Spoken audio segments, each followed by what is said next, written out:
Hello प्यारे बच्चों, कैसे हो आप सब बढ़िया। स्वागत है आपका अपना प्यारा सा यूट्यूब चैनल साइंस संग्रह अनुसार में। मैं राम सुंदर सिंह आप सभी को तहे दिल से स्वागत करता हूं। आज का सेशन आपके लिए मैं बहुत जोरदार सेशन लेके आया हूं, जिसमें टॉप 10 क्वेश्चंस होंगे, दीर्घ उत्तरीय प्रश्न यानी कि लॉन्ग टाइप क्वेश्चन आंसर, जो अक्सर आपके एग्जाम में ये क्वेश्चन आपको क्वेश्चन 6 क्वेश्चन पूछे जाते हैं, जिसमें 3 क्वेश्चन आपको जवाब देना होता है और 15 नंबर का क्वेश्चन ये आपको रहता है। यानी कि आज के सेशन अगर आप कंप्लीट करते हैं, शुरू से अंत तक आप बने रहते हैं, तो आप विश्वास मानिए माय डियर कि आपका 15 नंबर एकदम फिक्स हो जाएगा एग्जाम में। और आज का सेशन बहुत ही पूरा डेरिवेशन से भरा पड़ा है, कुछ थ्योरेटिकल क्वेश्चन भी इसमें रहेंगे। तो उम्मीद करते हैं कि सारी बच्चे एकदम तैयार होंगे इस डेरिवेशन को, इस क्वेश्चंस को करने के लिए। तो जैसे कि आप जानते हैं कि सब्जेक्टिव क्वेश्चन करने से हम लोग का क्या होता है कि ऑब्जेक्टिव का कंसेप्ट जो है वो भी क्लियर हो जाता है। और यहाँ जो सब्जेक्टिव क्वेश्चन हैं, इससे बहुत सारे आपको न्यूमेरिकल्स भी बन सकते हैं, आंकिक प्रश्न भी बनेंगे। आपको 2 मार्क्स का भी क्वेश्चन इससे पकड़ में आ जाएगा और साथ ही साथ 5 मार्क्स का क्वेश्चन भी आएगा। कहने का मतलब ये हुआ कि ये सेशन से आपको सिर्फ 5 मार्क्स वाला क्वेश्चन ही नहीं, बल्कि 2 मार्क्स और 1 मार्क्स वाला भी क्वेश्चन आपको इससे बन जाएंगे। तो दोनों तरह का 3 ही टाइप के क्वेश्चन यहाँ सबके बन जाएंगे। गुड इवनिंग, सभी बच्चे जुड़ रहे हैं, बहुत बढ़िया बाबू, बहुत बढ़िया। आप लोगों का बहुत दिनों से ये रिक्वेस्ट था कि सर आप लघु उत्तरीय के साथ साथ दीर्घ उत्तरीय प्रश्न भी लेके आइए। जैसे कि हम लोगों ने आपके सामने जो टॉप 100 लघु उत्तरीय प्रश्न का डिस्कशन किया था, उसी तरह से टॉप 10 हमने आपको दीर्घ उत्तरीय प्रश्न का क्वेश्चन का डिस्कशन आज करने जा रहा हूं, जो कि आपके लिए काफी इंपॉर्टेंट है। बिल्कुल डेरिवेशन एकदम पूरा डेरिवेशन ही है बाबू। पूरे डेरिवेशन को एकदम बढ़िया से कलम कॉपी साथ में लेकर बैठकर इसको समझना है क्लास की तरह। यानी कि इसको वीडियो के फॉर्म में नहीं देखना है, क्योंकि देखने से ही नहीं, लिखना भी पड़ेगा आपको, क्योंकि डेरिवेशन में लिखना पड़ता है और तभी आपकी बातें समझ में आती है कि नहीं। तो काफी चीजें यहाँ कनेक्ट होने वाला है। चलिए माय डियर, अब सेशन हम लोग स्टार्ट करते हैं। क्या आप सभी तैयार हो? क्या आप सभी तैयार हो, एकदम रेडी हो? Yes sir, very good. चलिए बाबू आगे बढ़ते हैं। मैं भी तैयार हूं, है ना। तो ये सेशन आपके लिए क्वेश्चन फर्स्ट है, किसी चालक की क्षमता से आप क्या समझते हो। पहला क्वेश्चन देखो क्या है, किसी चालक की क्षमता से आप क्या समझते हैं। एक बेलनाकार संधारित्र की क्षमता के लिए एक अभिव्यक्ति खोजे, मतलब अभिव्यक्ति मतलब कि व्यंजक प्राप्त करे, है ना। What do you understand by capacity of any conductor? Find an expression for the capacity of cylindrical condenser. तो ये बाबू क्वेश्चन से इसको समझिएगा, इस क्वेश्चन को कैसे हम लोग डील करते हैं उस क्वेश्चन को समझिए। इसका आंसर हम लिखेंगे। सबसे पहले क्वेश्चन पूछा है capacity of conductor. Capacity of conductor my dear, देखो बाबू ध्यान से, कैपेसिटी ऑफ कंडक्टर चालक की क्षमता, चालक की क्षमता के बारे में यहाँ डेरिवेशन भी आने वाला है, जिसका दूसरा नाम होता है बाबू धारिता। इसको क्या बोलते हैं? धारिता। एक और नाम है अंग्रेजी में जिसको बोलते हैं बाबू कैपेसिटेंस। क्या बात है सर, इसी का 2 नाम हो, चालक की क्षमता बोलो या फिर धारिता बोलो, एक ही बात हुआ। तो कंडक्टर का कैपेसिटेंस को हम कैसे डिफाइन करते हैं, चालक के धारिता को कैसे परिभाषित करते हैं, कि किसी चालक के वोल्टेज को, विभवांतर को, किसी भी चालक के विभवांतर को 1 वोल्ट से बढ़ाने के लिए, 1 वोल्ट से बढ़ाने के लिए जितनी चार्ज की, जितनी आवेश की आवश्यकता होती है, वही आवेश उस चालक की क्षमता अर्थात धारिता कहलाता है। तो एक शब्द में यहाँ लिख दूंगा माय डियर, एक शब्द में यही लिखूंगा कि किसी, बस 1 मिनट ध्यान रखना, किसी चालक की विभवांतर को 1 वोल्ट से बढ़ाने हेतु आवश्यक आवेश, देखना बाबू ध्यान से, आवश्यक आवेश उस चालक की धारिता होता है। उस चालक की क्या होता है बाबू? धारिता होता है। मतलब क्या हुआ कि the amount of required charge to raise 1 volt of potential difference of the conductor is called capacitance of conductor। तो ये बारे में बात हुई और इसकी फॉर्मूला जानते हैं, C equal to Q by V होता है, यह पहले से पता है। यह एक अदिश राशि होता है। धारिता बाबू कैसा राशि है बोलो जल्दी से, स्केलर क्वांटिटी होता है ना, स्केलर क्वांटिटी होता है। साथ ही साथ इसका एसआई यूनिट बोल दो बाबू, कूलम्ब पर वोल्ट होता है, जो फराड के बराबर होता है। ठीक है, तो यहां तक तो ठीक है सर। अब अगला प्रश्न पर आते हैं सर, बेलनाकार संधारित्र की क्षमता यानी सिलिंड्रिकल कैपेसिटर की धारिता हमको निकालनी है। तो ये हम कैसे निकालेंगे, इस पर विचार किया जाए, है ना, इस पर विचार किया जाए। यानी कि हम बात करेंगे capacitance of cylindrical capacitor, cylindrical capacitor my dear, देखना ध्यान से। अर्थात कहने का मतलब यह है कि बेलनाकार संधारित्र का क्या की धारिता, बेलनाकार संधारित्र की धारिता, ये इसका व्यंजक हमको प्राप्त करना है, इसका व्यंजक हमें प्राप्त करना है। सबसे पहले हमको सिलिंड्रिकल कैपेसिटर बनाना पड़ेगा। वही कैपेसिटर जो फैन में ऊपर लगा हुआ देखते हो, कंडेंसर जिसको बोलते हो, उसी को कंडेंसर बोलते हैं। कैपेसिटर का ही दूसरा नाम कंडेंसर होता है, संधारित्र का, है कि नहीं। तो उसी को हम लोग यहाँ बनाने जा रहे हैं। तो चलिए बाबू इस पर ध्यान से देखिएगा, एकदम आप लोग समझने का प्रयास कीजिए इसको। पहले हम लोग क्या करते हैं बाबू, सिलेंडर बनाते हैं। चलिए एक बेलन बनाते हैं इस तरह से। हाँ सर, एक बेलन हो गया, ये बेलन हम बना रहे हैं सर। ओके सर, बेलन बनाइए, ये एक बेलन हो गया। चलिए एक छोटा सा बेलन है और इसकी त्रिज्या कुछ ना कुछ तो होगी ना, बिल्कुल इसकी त्रिज्या कुछ ना कुछ तो होगी। इसकी त्रिज्या को हम मान लेंगे, इसकी त्रिज्या जो है बाबू, इसकी त्रिज्या को हम मान लेते हैं कुछ भी, स्मॉल ए मानना चाहें स्मॉल ए मान लेते हैं। एक और लेते हैं सिलेंडर, दोनों के सिलेंडर के सेंटर को ज्वाइन करने वाला एक लाइन हमने खींच दिया। एक और लिया मैंने बड़ा सा सिलेंडर, देखो बाबू एक और हमने लिया एकदम बड़ा सा सिलेंडर, कुछ इस तरह से, देखो इस तरह से एकदम बड़ा सा सिलेंडर हमने लिया, बहुत बढ़िया। और इसको हम क्या करेंगे, ध्यान रखना, इसको भी हम एक इस तरह से पैक करेंगे, इसको भी हम इस तरह से पैक करेंगे। यानी सिलेंडर हो गया, उसका दो, एक आंतरिक सतह का त्रिज्या जो है स्मॉल ए है, अब बाहरी सतह की जो त्रिज्या है वो स्मॉल बी है ना। एक पर मान लीजिए अंदर वाले सतह पर पॉजिटिव चार्ज, बाबू देखना, अंदर वाले सतह पर पॉजिटिव चार्ज, इसके सतह पर नेगेटिव चार्ज, ऐसा मान लीजिए। तो इलेक्ट्रिक फील्ड की दिशा तो होगी इधर, विद्युत क्षेत्र की दिशा पॉजिटिव से नेगेटिव की ओर होती है कि नहीं। तो आप हम सब पहले से जानते हैं, पहले से हम जानते हैं कि विद्युत क्षेत्र जो होता है अनंत लंबाई वाले चालक तार के कारण विद्युत क्षेत्र का फॉर्मूला E बराबर होता है lambda by 2 pi epsilon naught into R। बिल्कुल, तो यहां से R दूरी पर इसका विद्युत क्षेत्र क्या होगा ये मैं निकालना चाह रहा हूं। R दूरी पर विद्युत क्षेत्र निकालना चाह रहा हूं और ये विद्युत क्षेत्र निकालने का फॉर्मूला देखिए E बराबर lambda by 2 pi epsilon naught into R। ठीक है, लेकिन जैसे जैसे आप आगे बढ़ेंगे रेडियस इसका बढ़ते जाएगा, तो उस केस में यहाँ विद्युत क्षेत्र का मान भी जो है बदलता जाएगा, घटता जाएगा। तो उसका वैल्यू क्या होगा इस पर हम विचार करेंगे। पहले से हम जानते हैं कि E बराबर होता है माइनस dV अपन dr, जिसको बोलते हैं विभव प्रवणता, पोटेंशियल ग्रेडियंट के नाम से जानते हैं। E equal to minus dV upon dr, हम लोग पढ़े हैं, इसको विभव प्रवणता बोलते हैं। बराबर लिख सकते हैं lambda by 2 pi epsilon naught into R। बहुत बढ़िया सर। तो dV इक्वल टू मैं क्या लिख सकता हूं सर, तो dV इक्वल टू आप लिख सकते हैं minus dV equal to lambda by 2 pi epsilon naught into R, into में यहाँ dr।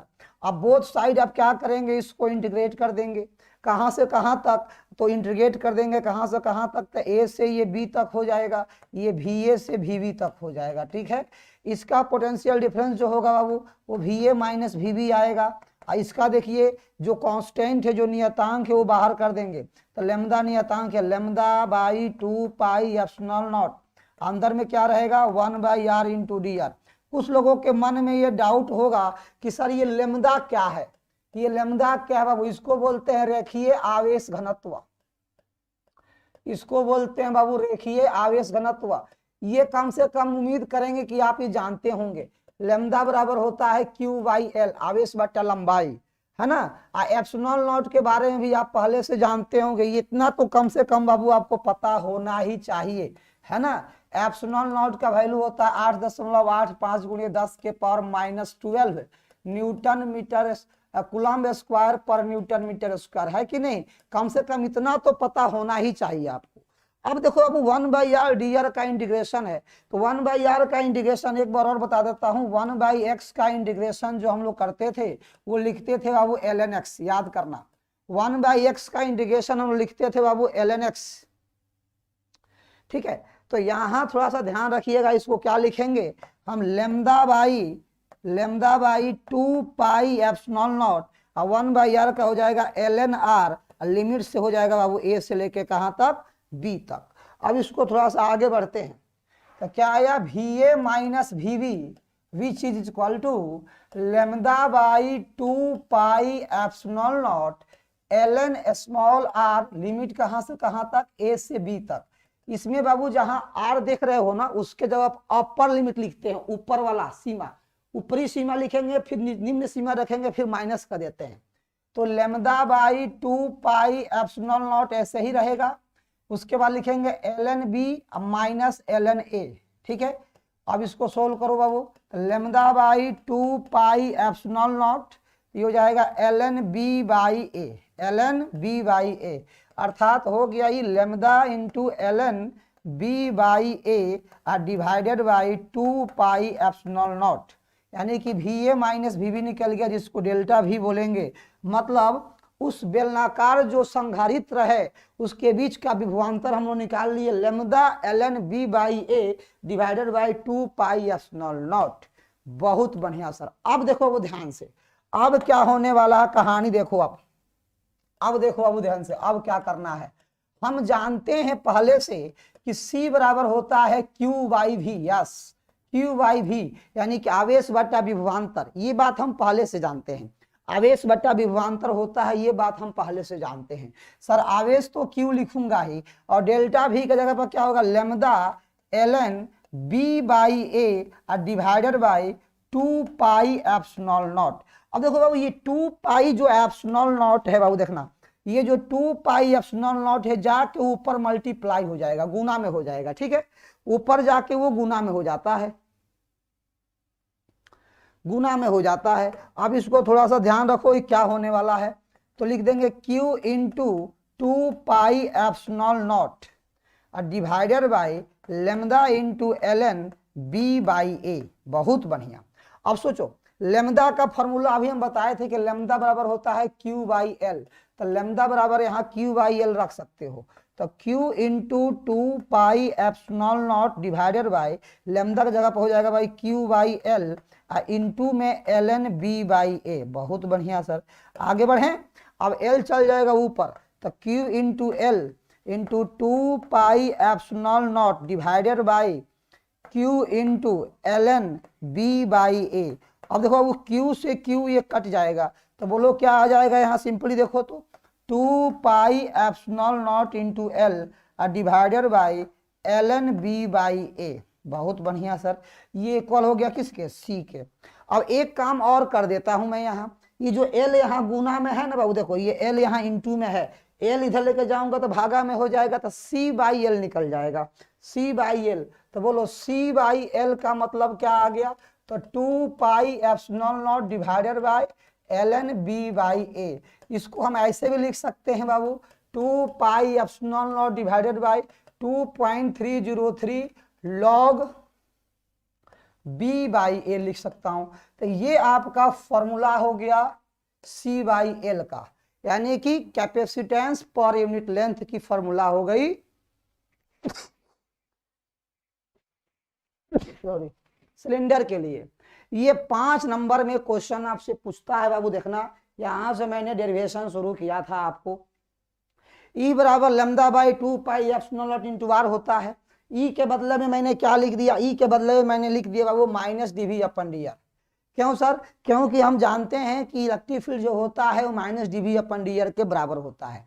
कोई दिक्कत यहाँ, कोई कष्ट?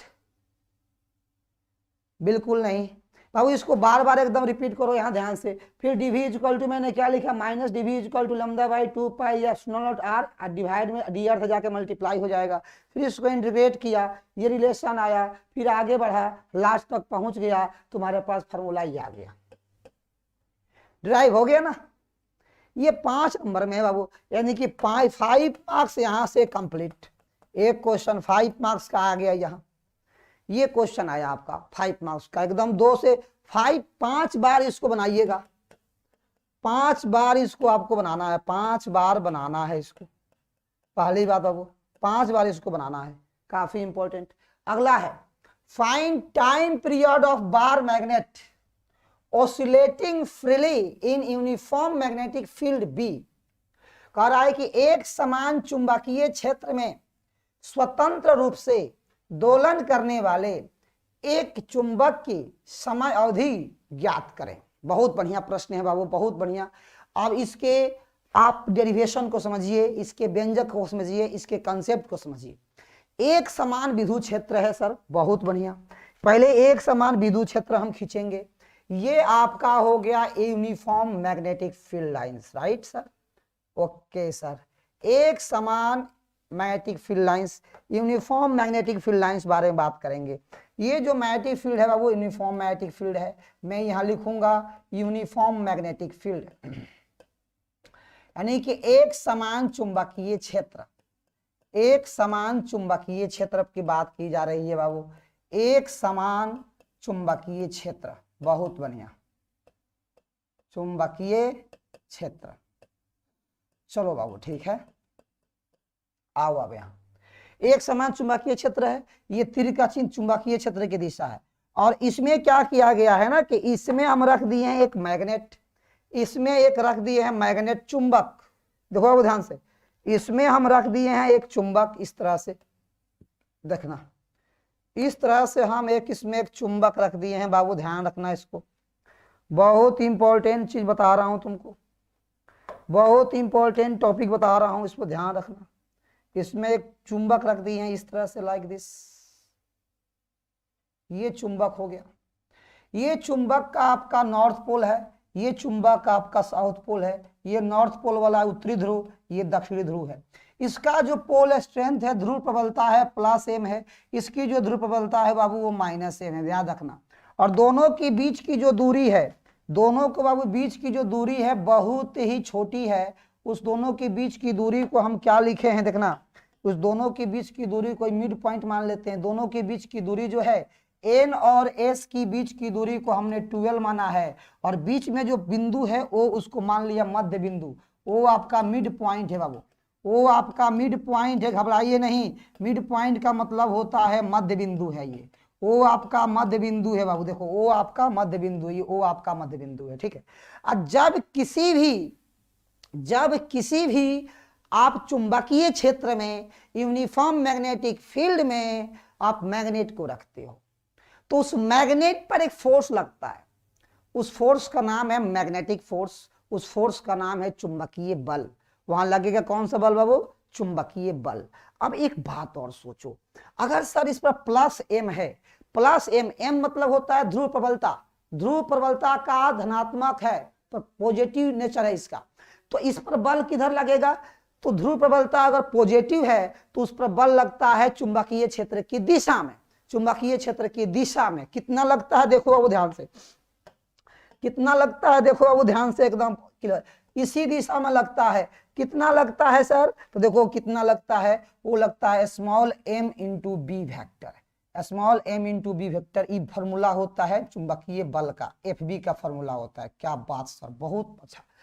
और एक और बात, इस पर जो बल लगेगा इसके अपोजिट में लगेगा, वो कितना बल लगेगा? ये भी लगेगा m इंटू वेक्टर बी, यानी कितना, ये भी चुंबकीय बल लगेगा इधर। अब थोड़ा सा गौर करो, दोनों छोर पर बल लग रहा है, एमबी बल लग रहा है।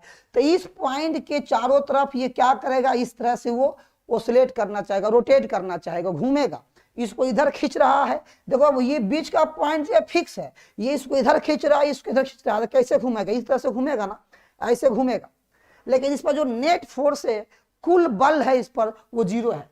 बल की दिशा विपरीत है, परिमाण सेम है। तो इस पर जो चुंबक पर आरोपित जो कुल बल है, चुंबक पर आरोपित,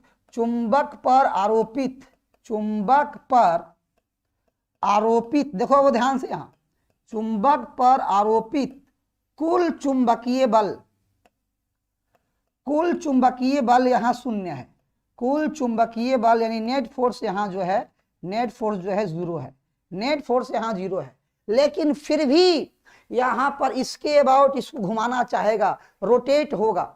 जब यही चुंबक यही मैग्नेट, बाबू देखना, जब यही चुंबक ऐसे हो जाएगा कुछ समय के बाद यही चुंबक जब ऐसे हो जाएगा, देखना, तो ये नॉर्थ पोल यहां आ जाएगा, ये साउथ पोल यहां चल जाएगा। तब देखना क्या होगा, यहाँ +m और यहाँ -m आ जाएगा। तब देखना बाबू क्या होगा उस परिस्थिति में, इस पर भी एक बल लगेगा। तो अब जो इस पर बल लगेगा, इधर लगेगा, इस पर बल इधर लगेगा, तो दोनों का बल की जो दिशा होगी, देख लो विपरीत है। यहां भी लग रहा है बाबू m × b, यहां भी लग रहा है बाबू m × b, देखना ध्यान से, यहां भी लग रहा है बाबू m × b। अब अंतर समझो, इसके अंतर समझो। जब ऐसे था तो इस तरह से घूमना चाह रहा था घड़ी की सुई की दिशा में, और जब ऐसे है तो घड़ी की सुई के विपरीत दिशा में घूमना चाह रहा है। मतलब देखो, ये ऐसे वाइब्रेट करेगा, इस तरह से ऑसिलेट करेगा। एक बार गौर से देखना, ये इस तरह से था, ये मेरे हैंड को तुम चुंबक मान लो ना भाई, चुंबक मान लो। अब इस पर बल लग रहा था, ऐसे जाना चाह रहा था, ऐसे गया तो उधर खींचा था, ऐसे आया, फिर ऐसे गया, फिर ऐसे ऑसिलेट करने लगेगा। इस तरह से कंटिन्यू एकदम ऑसिलेट करेगा। ये मत समझो कि पूरा एक चक्कर लगा लेगा ना, एक चक्कर नहीं लगाएगा, दोलन करेगा। देखो इस तरह से है ना, तो ऐसे जाएगा, तो फिर कहेगा अच्छा इधर खींच रहा है, चलो ऊपर आते हैं, फिर इधर खींचेगा तो फिर नीचे आएगा, फिर ऊपर, फिर नीचे, फिर ऊपर। तो इस तरह से पूरा एकदम ही वाइब्रेट करेगा, ऐसे वाइब्रेट करने लगेगा, पूरा दोलन करेगा। जब ये दोलन करेगा तो एक दोलन पूरा करने में जितना समय लगता है उसी को बोलते हैं आवर्तकाल। बात समझे कि नहीं? तो वही आवर्तकाल यहाँ पूछा है कि आवर्तकाल कितना होगा, आवर्तकाल कितना होगा उसको बताइए। Clockwise, anti clockwise, clockwise, anti clockwise, एकदम घूमना शुरू करेगा, है कि नहीं? तो निकालेंगे हम, टेंशन मत लो। इसका मतलब जब ये रोटेट कर रहा है, जब किसी पॉइंट के अबाउट घूम रहा है, तो कहीं ना कहीं इस पॉइंट के अबाउट टॉर्क लग रहा है, बल आघूर्ण लग रहा है। तो सबसे पहले बल आघूर्ण बताओ कितना होगा इस पॉइंट के अबाउट, वो बल आघूर्ण कितना होगा कमेंट करो जल्दी से। बहुत इंपॉर्टेंट कंसेप्ट है, जोरदार कंसेप्ट है। बल आघूर्ण बताओ, बल आघूर्ण बताओ, जल्दी से बताओ, कमेंट करो, एकदम इंतजार कर रहे हैं तुम लोगों का। तो बिंदु O के सापेक्ष बल आघूर्ण कितना होगा, जल्दी बताओ। बल आघूर्ण का फॉर्मूला हम लोग सीखे थे बताओ। Tau is equal to vector, tau is equal to m cross b, याद करो m क्रॉस b सीखे थे। इसको लिख सकते हैं mb sine theta of minus of k cap. तो टाउ वेक्टर आ गया सर, बहुत बढ़िया। और एक बात और देखना बाबू, here theta is very very small. यहाँ जो थीटा है, theta is very small angle. इतना अंग्रेजी सबको आता है, वेरी स्मॉल एंगल, है कि नहीं? इतना। तो थीटा एक बहुत छोटी कोण है, थीटा एक बहुत छोटी कोण है, थीटा एक बहुत छोटी कोण है। तो जब बहुत छोटी है तो बहुत छोटी कोण है, तो क्या फायदा है सर इसका? इसलिए थीटा को, साइन थीटा को हम थीटा लिख सकते हैं। इतनी छोटी है कि साइन थीटा को हम थीटा लिख सकते हैं बाबू। तो देखो ध्यान से, यहाँ क्या हो जाएगा, टाउ वेक्टर बराबर M B theta, sine theta को थीटा लिख दिया, एम बी थीटा और माइनस के कैप। इस माइनस को थीटा का लगा दो, तो M B of minus of theta K cap. Very good. और यहाँ थीटा क्या है, तो थीटा क्या है, थीटा को कम मत समझो। थीटा बाबू देखो क्या है, थीटा देखो वो क्या है, थीटा यहाँ है कोणीय विस्थापन।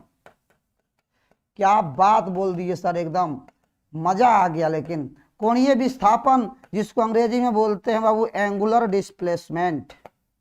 बहुत बढ़िया सर, एंगुलर डिस्प्लेसमेंट, ठीक है। अब फिर क्वेश्चन पूछ देगा बच्चा फिर क्वेश्चन पूछ दिया कि सर बताओ यहाँ एम क्या है, कैपिटल एम जो लिखे हैं ये एम क्या है, तो उसको बोलेंगे वो मैग्नेटिक मोमेंट है।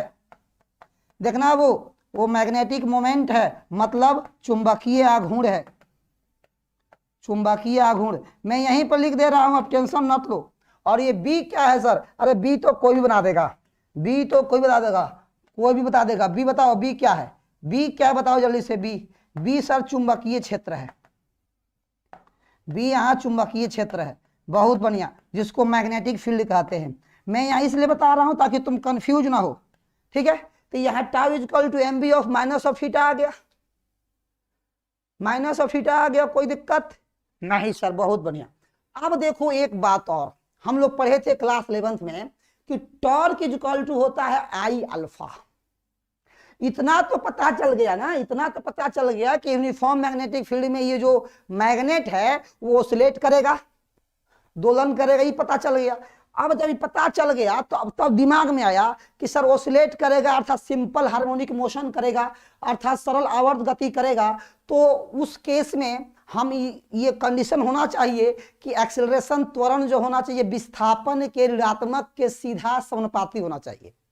ये क्लास 11th में पढ़े थे, तो थोड़ा सा यहाँ उसका कंसेप्ट आएगा, वो घबराना नहीं, घबराना नहीं है। यहाँ देखो sir tau vector is equal to M B minus of theta K cap, right. Tau is equal to होता है I alpha vector, M B minus of theta K cap, very good sir. बोलो वो alpha is equal to तुम क्या लिख सकते हो, M B by I लिख सकते हो क्या, एम बी बाई आई लिख सकते हो का। कुछ लोगों का यहाँ तकलीफ होगा, क्या तकलीफ होगा बताता हूं। सर ये आई क्या है, मत समझना विद्युत धारा, और अल्फा क्या है, गलती से भी नहीं। आई यहाँ है बाबू जड़त्व आघूर्ण, यही चीज तो सीखना है। बड़ा खतरनाक है सर, बहुत खतरनाक है। जब मैग्नेट जड़त्व आघूर्ण, मोमेंट ऑफ इनर्शिया, बहुत ही मोमेंट, जितना खतरनाक उतना आसान है। और अल्फा क्या है सर, एंगुलर एक्सीलरेशन, कोणीय त्वरण कहते हैं इसको बाबू, कोणीय त्वरण। इसका मात्रक होता है रेडियन पर सेकेंड स्क्वायर। घबराओ नहीं, आ जाओ, आओ सीधे एकदम मुद्दा पर। तो सर अल्फा आ गया, ये minus of theta K cap. अब ध्यान से देखो, ध्यान से देखो, ये थीटा विस्थापन है, ये त्वरण है ना। तो अगर मैं इसको कांस्टेंट मान लूं, मानना क्या ये तो है, अगर मैं इसको कांस्टेंट मान लूं, देखो बाबू ध्यान से, अगर मैं इसको कांस्टेंट मान लूं, एम बी बाई आई को कांस्टेंट नियतांक मान लूं, तो इसको मैं यहां से भगाऊंगा, अगर यहां से हटाऊंगा तो बराबर का साइन हट के प्रोपोर्शनल का साइन आ जाएगा, बराबर का साइन हट के यहाँ समानुपाती का चिन्ह आ जाएगा। बिल्कुल कैसे सर, तो देखिए alpha proportional to minus of theta आ जाएगा, ये के का बिल्कुल। तो ये जो एम बी बाई आई है, तो ये क्या शो कर रहा है, ये यही शो कर रहा है कि यहाँ सिंपल हार्मोनिक मोशन होगा, एसएचएम परफॉर्म होगा, SHM will be perform, SHM will be perform. यहाँ एसएचएम जो होगा बाबू वो परफॉर्म होगा, याद रखिएगा, सिंपल हार्मोनिक मोशन होगा, अर्थात यहाँ सरल आवर्त गति होगा, सरल आवर्त गति होगा। ये यहाँ स्पष्ट हो गया, सरल आवर्त गति होगा। तो अब देखो, जब सरल आवर्त गति हो गया, एकदम जग में प्रसिद्ध हो गया कि सरल आवर्त गति होगा, तो ये जो इसका नियतांक है, इस नियतांक को हम बोलते हैं के। के बराबर हो जाएगा एम बी बाई आई। इस के को लिखते हैं ओमेगा स्क्वायर, ओमेगा स्क्वायर के बदले लिखते हैं ओमेगा स्क्वायर, के बदले लिखते हैं ओमेगा स्क्वायर, और ओमेगा स्क्वायर का फॉर्मूला होता है my dear M B by I. तो बोलो ओमेगा इज इक्वल टू क्या हो जाएगा, under root M B by I, under root M B by I. क्या बात है सर, जबरदस्त, M B by I, under root M B by I. अब हमसे क्वेश्चन पूछा जाएगा सर ये ओमेगा क्या है, बाप रे गजब, लेकिन क्वेश्चन पूछता है बच्चा सब जी, देख रहा है ना, क्वेश्चन पर क्वेश्चन। ओमेगा क्या है, तो ओमेगा को बोलते हैं angular frequency my dear, angular frequency प्यारे बच्चों, कोणीय आवृत्ति बोला जाता है इसको, कोणीय आवृत्ति। एकदम धुआं धुआं कर देना है कि नहीं, कहानी देखो ध्यान से। कोणीय आवृत्ति बहुत इंपॉर्टेंट सेशन है। तो कोणीय आवृत्ति का फॉर्मूला हो गया root under M B by I, root under M B by I, root under M B by I. कोई दिक्कत नहीं। अब देखो थोड़ा सा डेरिवेशन में कंसंट्रेशन बहुत जरूरी है। ऑब्जेक्टिव क्वेश्चन में तो उतना मतलब चलो भाई एबीसीडी पढ़ देता है सब, लेकिन इसमें एकदम कंसंट्रेशन आपका बहुत जरूरी है। इसमें एकदम जो बच्चे जुड़े रहेंगे सूर्य से अंत तक बढ़िया से सीखेंगे, विश्वास मानिए उसका 15 में 15 डन है। और उतना ही नहीं, वो 2 नंबर में भी अच्छा करेगा और 1 नंबर को तो ऐसे ही फूक देगा तो उधी आ जाएगा। टेंशन ना लो, एकदम इसको पहले कंठस्थ करो दिमाग में। बहुत बढ़िया सर, कोई दिक्कत यहाँ नहीं सर, कोई नहीं दिक्कत नहीं। अब आगे देखो ये कहानी और बताता हूं तुमको, कहानी ही तो बताना है sir. Omega is equal to अभी आया under root M B by I, right? Yes sir. जानते हो ओमेगा का एक फॉर्मूला होता है 2 pi F, right? 2 pi F याद रखना। ओमेगा का फॉर्मूला होता है 2 पाई एफ बराबर under root M B by I. लिख सकता हूं? हाँ सर लिख सकता हूं। तो बोलो एफ इज इक्वल टू क्या हो जाएगा? तो 1/2 pi under root M B by I. बोलो हाँ ना? बोलो प्यारे बच्चों हाँ ना? यहां तक सही है। ओमेगा का फॉर्मूला होता है 2 पाई एफ, 2 पाई एफ होता है तो F is equal to 1/2 pi under root M B by I. आराम से लिख सकता हूं। बोलो क्लियर है? सर हिंदी मीडियम है क्या? अरे वाह, ये बाइलिंगुअल है, द्विभाषी मीडियम है, द्विभाषी, दोनों भाषा चलता है इसमें। इंग्लिश कह रहा है सर कौन मीडियम में पढ़ा रहे हैं? तो हम उसको बोलते हैं इंग्लिश, ना इंग्लिश ना हिंदी, इंग्लिश है कि नहीं? आ जाओ। मीडियम से क्या फर्क पड़ता है सर? फ्रीक्वेंसी निकल गया। और फ्रीक्वेंसी देखिए ए बाबू हो गया फ्रीक्वेंसी, आवृत्ति जिसको बोलते हैं, एफ को सिर्फ बोलते हैं हम लोग आवृत्ति। आप जानते हो कि आवृत्ति का सही मतलब क्या होता है? प्रति सेकेंड या हर्ज होता है। ठीक है, आ जाओ। और एफ बराबर होता है बाबू 1/t। एफ को हम लिख सकते हैं 1/t बराबर हो जाएगा 1/2 pi under root M B by I, right? तो यहां से टाइम पीरियड क्या हो जाएगा वो? इसको पलट दो, इसको पलटो तो 2 pi under root I by M B, 2 pi under root I by M B. अब देखो यही आवर्त काल है, तो आवर्त काल का फॉर्मूला निकल गया, आवर्त काल का फॉर्मूला निकल गया, जो एग्जाम में एकदम काल बन के आएगा और उसको धुआं धुआं आपको कर देना है। आई बाई एम बी आवर्त काल का फॉर्मूला है I by root 2 pi under root I by M B, 2 pi under root I by M B. यही प्रूफ करना था बाबू, यही प्रूफ करना था। एकदम वीवीआई है, एकदम वीवीआई है, एकदम प्रूफ करना था। आवर्त काल बराबर 2 pi under root I by M B. I है यहाँ क्या? विद्युत धारा नहीं है। आई यहाँ जड़त्व आघूर्ण है, एम यहाँ चुंबकीय आघूर्ण है और बी यहाँ चुंबकीय क्षेत्र है। घबराइएगा नहीं, यहाँ से बहुत सारी बातें समझ में आती है सर। जैसे पहली बातें क्या है? पहली बातें आवर्त काल जो होता है वो रूट अंडर आई के सीधानुपाती होता है।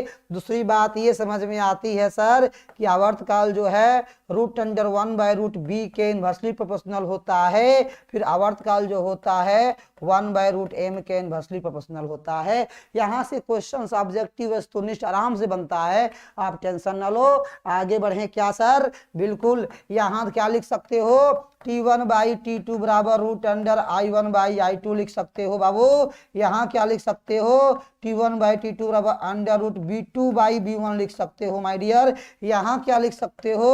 T1/T2 बराबर अंडर रूट M2/M1 लिख सकते हो माय डियर। काफी इंपॉर्टेंट है, काफी इंपॉर्टेंट है। यहीं से ये चीजें तुमको दिखने लगेगा, यहीं से ये चीजें आपको दिखने लगेगा। देखिए यहाँ से क्या होगा? यहाँ से लिख सकते हो b प्रोपोर्शनल टू 1/t²। यहाँ से लिख सकते हो m प्रोपोर्शनल टू 1/t²। ये भी आपको ऑब्जेक्टिव क्वेश्चन में दे सकता है। बात समझे कि नहीं? यहाँ से क्वेश्चन एक और आ सकता है b प्रोपोर्शनल टू f²। ये कई बार पूछा गया है, 2018 में ही क्वेश्चन ये पूछा गया था। यानी कि सब्जेक्टिव क्वेश्चन से ही ऑब्जेक्टिव क्वेश्चन बनता है। तो पहले इसको समझ जाओगे, सीख जाओगे तो बहुत सारा क्वेश्चन आप बना सकते हो समझ कर। आगे बढ़ो। अब क्या है? बड़ा जोरदार डेरिवेशन आया है, बहुत जोरदार। देखो थोड़ा सा सांस ले लो तुम बाबू एकदम ध्यान से। आ जाओ। So for a prism that, proof that क्या शो करना है कि रिफ्रैक्टिव इंडेक्स जो प्रिज्म का म्यू है, तो म्यू बराबर ये प्रूफ करना है sine A plus delta M by two by sine A by two. बहुत बेहतरीन डेरिवेशन है और ये 5 नंबर में अक्सर पूछा जाता है। और यहाँ म्यू जो है प्रिज्म का अपवर्तनांक है, ए जो है प्रिज्म कोण है, और डेल्टा एम क्या है वो न्यूनतम डेरिवेशन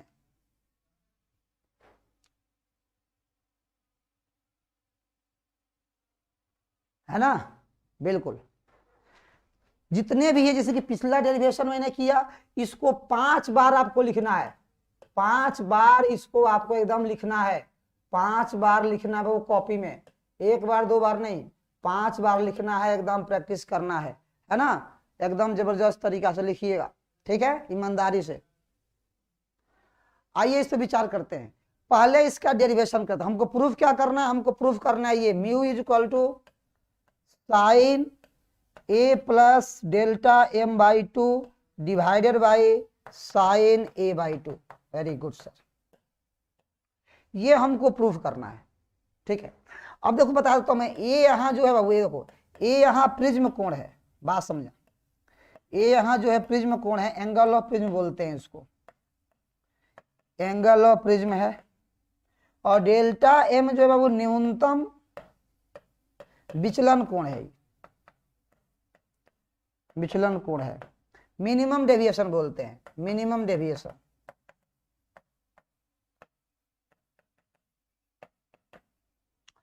और बाकी सब तो ठीक है। अब म्यू यहां जो है रिफ्रैक्टिव इंडेक्स ऑफ प्रिज्म है, रिफ्रैक्टिव इंडेक्स ऑफ प्रिज्म है, ठीक है, प्रिज्म का अपवर्तनांक है। तो ये कंडीशन है। अब इस पर प्रूफ कैसे करना, आ जाओ पहले प्रूफ करने के विचार करते हैं। इस पर प्रूफ कैसे करने हैं, पहले तो हम लोग बनाएंगे प्रिज्म बाबू। पहला काम है बनाना है प्रिज्म। यस सर, पहले प्रिज्म बनाएंगे हम। आ जाओ, ये पहले प्रिज्म हो गया, देख लो। प्रिज्म का नेमिंग करो, प्रिज्म का नेमिंग किया जाए, बिल्कुल A B C, very good. Prism का नेमिंग हो गया ए बी सी, सही है, बिल्कुल सर सही है, एकदम जबरदस्त है, ए बी सी हो गया प्रिज्म का नेमिंग। उसके बाद इस पर क्या करेंगे हम, प्रकाश की किरण लेके आएंगे। किस कलर को लेके आए, रेड कलर लेके आते हैं, ज्यादा दिखता है। तो रेड कलर आया इस पर, देखो ध्यान से, इस प्रिज्म पर आपतित हुआ, बिल्कुल रेड कलर आया, ठीक है सर। जो किरण आके इस पर आपतित हुआ उसको बोलेंगे हम आपतित किरण, इसका नाम होगा आपतित किरण। कौन सी किरण है बाबू, आपतित किरण। ये आपतित किरण कहाँ से चली है, तो मान लो ए से चली है, ए से नहीं मानो पी से चली है, पी से चलते चलते कहाँ पर गिरी है, सतह पर। इस पॉइंट का नाम क्या है, क्यू। बहुत बढ़िया। जिस बिंदु पर टकराती है उस बिंदु को बोलते हैं आपतन बिंदु, बिल्कुल आपतन बिंदु बोलते हैं। इस पर अभिलंब खींचो, इस पर अभिलंब खींचा जाए, बिल्कुल सर अभिलंब खींचा जाएगा, अभिलंब खींचा जाए इस पर। आइए बाबू इस पर अभिलंब खींचते हैं, देखिए ये अभिलंब हो गया, राइट, अभिलंब हो गया। अब ये किरण सीधा जानी चाहिए थी, ये सोचता क्या कि ये किरण सीधा हम यहां से निकल जाते, ये किरण क्या सोची कि हम सीधे यहां से निकल जाते, कोई टेंशन ही नहीं होता, आराम से एकदम निकल जाते। लेकिन इसको क्या पता, इसको क्या पता है कि यहाँ माध्यम चेंज हो रहा है। यह धर्म पहला माध्यम का अपवर्तनांक 1 है जो हवा माने हैं, आई ग्लास का बना हुआ, इसका अपवर्तनांक म्यू है, जो म्यू टू बराबर यहाँ म्यू हम लिखे हैं, म्यू टू बराबर म्यू है, म्यू 1 बराबर 1 है। इधर भी हवा है बाबू, इधर भी मान लीजिए कि म्यू 1 का वैल्यू 1 है। तो मतलब कि विरल माध्यम से संघन माध्यम में आ रहा है, तो अपना ये दिशा तो चेंज करेगा, आपका डायरेक्शन चेंज करेगा और बेंड करेगा किधर, अभिलंब की ओर। तो अभिलंब की ओर जब ये बेंड करता है आपतित किरण, देखो अब वो अभिलंब की ओर जब बेंड होगा, इस तरह से बेंड हो गया। अब ये जो एक बार बेंड हुआ इसका नाम हो जाता है अपवर्तित किरण। आपको पता है क्यू से आकर एस पर टकराया, इसका नाम हो गया अपवर्तित किरण। यहाँ भी हम लोग क्या करेंगे बाबू, अभिलंब डालेंगे। यहाँ भी हम लोग क्या करते हैं बाबू, देखो यहाँ पर अभिलंब डालते हैं, इस तरह से लाइक दिस, इस तरह से हम अभिलंब डाले, यहाँ देखो ध्यान से, यहाँ अभिलंब डाल दिए, हाँ सर ये अभिलंब हो गया। अब सोचो जिस पॉइंट पर ये कट किया उस पॉइंट का नाम दिया जाए। ये PQS हो गया, इस पॉइंट का नाम दे देंगे हम T। बहुत बढ़िया, T नाम दे दिए सर, कोई दिक्कत नहीं। अब देखो उसके बाद क्या होता है ना, जब प्रकाश किरण फिर संघन से विरल में जाती है तो अपना दिशा वो चेंज फिर करेगी, फिर वो दिशा चेंज होगा, फिर इधर बेंड हो जाती है, किधर नीचे की ओर बेंड हो जाती है। इस तरह से ये प्रकाश का अपवर्तन होता है प्रिज्म से। इसको बोलते हैं हम लोग निर्गत किरण, इमर्जेंट रे। इसका नाम बाबू है निर्गत किरण। ये जो कोण बनता है यहाँ, इस कोण का नाम है निर्गत कोण E। यहाँ जो कोण बनता है उसका नाम है आपतन कोण, इसका नाम है बाबू आपतन कोण। आपतन कोण को I बोलते हैं। यहाँ जो कोण बनता है उसको बोलेंगे बाबू हम R1। यहाँ जो कोण बनेगा उसको बोलेंगे बाबू R2। यहाँ जो कोण बन रहा है उसको बोलेंगे बाबू A। याद रखना, ये सब कोण हो गया, I हो गया, I1 हो गया, R1 हो गया, ये सब एंगल को ध्यान रखना होगा, ठीक है। अब सुनो, इस निर्गत किरण को पीछे हम बढ़ाते हैं तो किसी ना किसी बिंदु पर जाके कट करता है। इसका नाम मान लो कुछ x मान लो। ये जो कोण बना है इसको बोलते हैं टोटल विचलन कोण, इसका नाम है डेल्टा। इसको डेल्टा हम बोल दिए। अब थोड़ा सा मैथमेटिक्स का यूज करके बाबू तुम ही बताओ कि ये जो छोटा वाला कोण है ये वाला एंगल कितना आएगा, ये वाला कोण कितना आएगा, सोचो बताओ, कमेंट करो बाबू, कमेंट में कमेंट दो तो ये कोण कितना होगा, ये होगा I माइनस R1। उसी प्रकार ये कोण कितना होगा जल्दी से बताना, ये कोण कितना होगा जल्दी से बताओ। ये I माइनस R1 कैसे होगा, ये पूरा कोण I है तो भी पूरा कोण I होता, लेकिन इसमें से ये कोण R1 है तो ये कोण कितना हो जाएगा I माइनस R1। उसी प्रकार ये पूरा कोण E है तो ये कोण R2 इसमें से है तो ये कितना हो जाएगा E minus R2, E minus R2, याद रखना। अब सोचो यहाँ जो E है, एक सेकंड बाबू देखना, यहाँ जो E है इसको बोलते हैं निर्गत कोण। कौन क्या है लिखना बहुत जरूरी है, निर्गत कोण। यहाँ जो I है उसको बोलते हैं बाबू हम लोग आपतन कोण, angle of incidence. Angle of incidence इसको बोलते हैं इमर्जेंट एंगल। क्या बोलेंगे बाबू, एंगल ऑफ इमर्जेंट या इमर्जेंट एंगल बोलेंगे इसको, ठीक है। इसको बोलते हैं इंसिडेंट एंगल, चाहे angle of incidence, angle of incidence बोल सकते हैं इसको, ठीक है। उसके बाद बाबू आपका यहाँ R1 है, इसको बोलेंगे अपवर्तन कोण। याद कीजिए बाबू, इसको अपवर्तन कोण के नाम से इसको संबोधित करते हैं, रिफ्रैक्टिंग एंगल, उसके मतलब एंगल ऑफ रिफ्रैक्शन। और उसके बाद बाबू आ जाता है कौन, डेल्टा। डेल्टा को बोलते हैं बाबू विचलन कोण, इसका नाम बाबू है विचलन कोण, याद रखिएगा, टोटल एंगल ऑफ डेविएशन जिसको बोलते हैं विचलन कोण। तो ये चीजें हम लोग दिखेंगे ध्यान से। उसके बाद देखो, अब इसमें एक त्रिभुज बन रहा है, उस त्रिभुज को ध्यान से देखो बाबू, त्रिभुज भी है चतुर्भुज भी है, दोनों है। एक चतुर्भुज है उसका नेमिंग करते हैं AQTS, AQTS एक चतुर्भुज बाबू, एक चतुर्भुज का नाम है AQTS, वेरी गुड। अब सोचो ये AQTS में ये जो एंगल है, ये वाला एंगल यहाँ देखना, ये वाला जो कोण है कितना डिग्री होगा, वो 90 डिग्री होगा क्योंकि लंब है। उसी प्रकार ये भी कोण कितना होगा, टोटल 90-90 हो जाएगा, 90-90 180 हो जाएगा। इसका मतलब कि ये कोण A है, ये कोण हमको नहीं पता, ये T है, तो एंगल A प्लस एंगल ये वाला कोण जो है Q plus angle T plus angle S का वैल्यू कितना डिग्री आएगा, 360 डिग्री। चतुर्भुज के चारों कोणों का योग बाबू होता है 360 डिग्री। बहुत बढ़िया। इसमें एंगल A के बारे में तो हमको नहीं पता सर, लेकिन एंगल Q के बारे में 90 डिग्री होगा।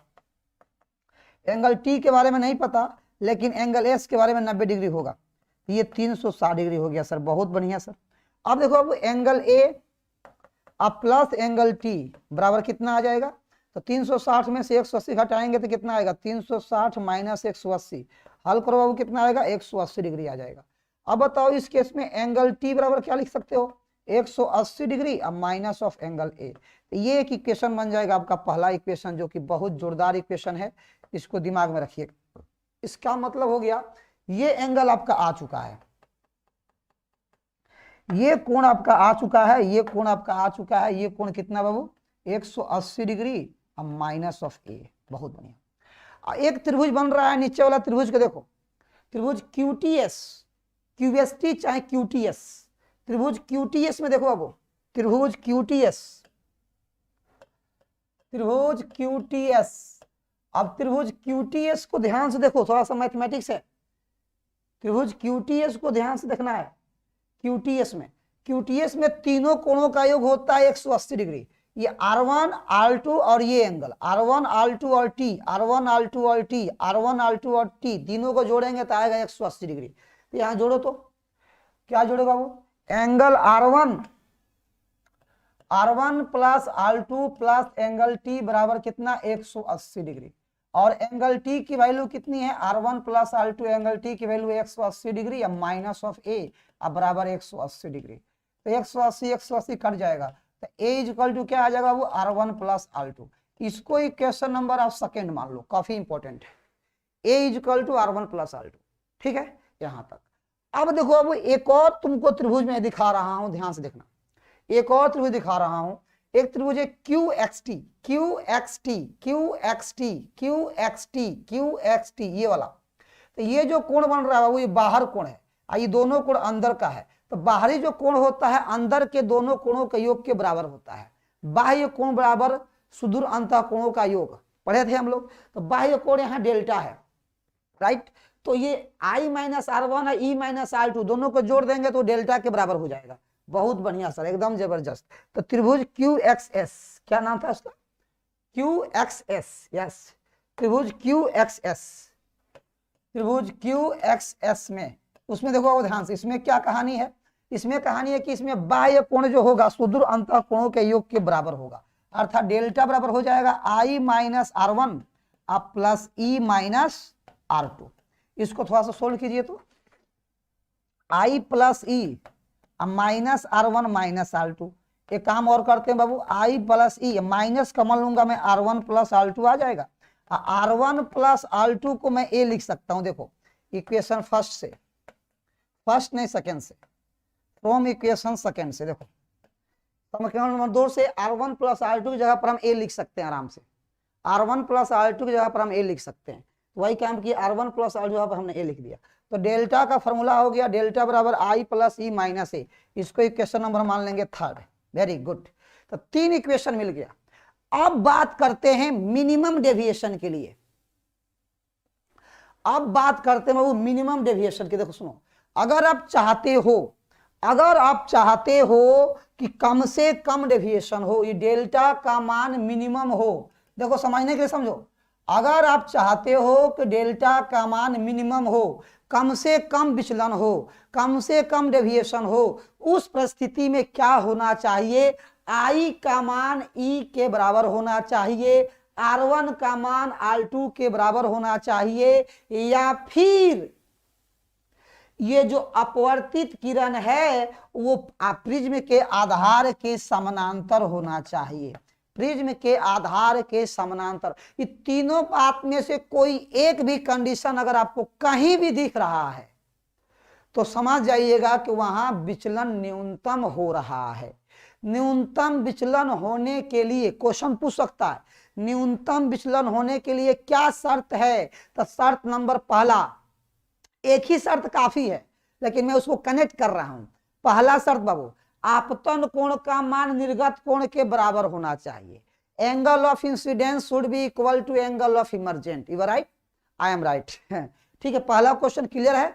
दूसरा पॉइंट बाबू ये है कि refracted ray is also parallel to base of prism, चाहे reflected ray should be parallel to base of prism, यानी कि अपवर्तित किरण प्रिज्म के आधार के समानांतर होनी चाहिए। या तीसरी पॉइंट क्या है, R1 बराबर R2 ये बराबर होना चाहिए। तो ये कंडीशन है, आराम से सोचो।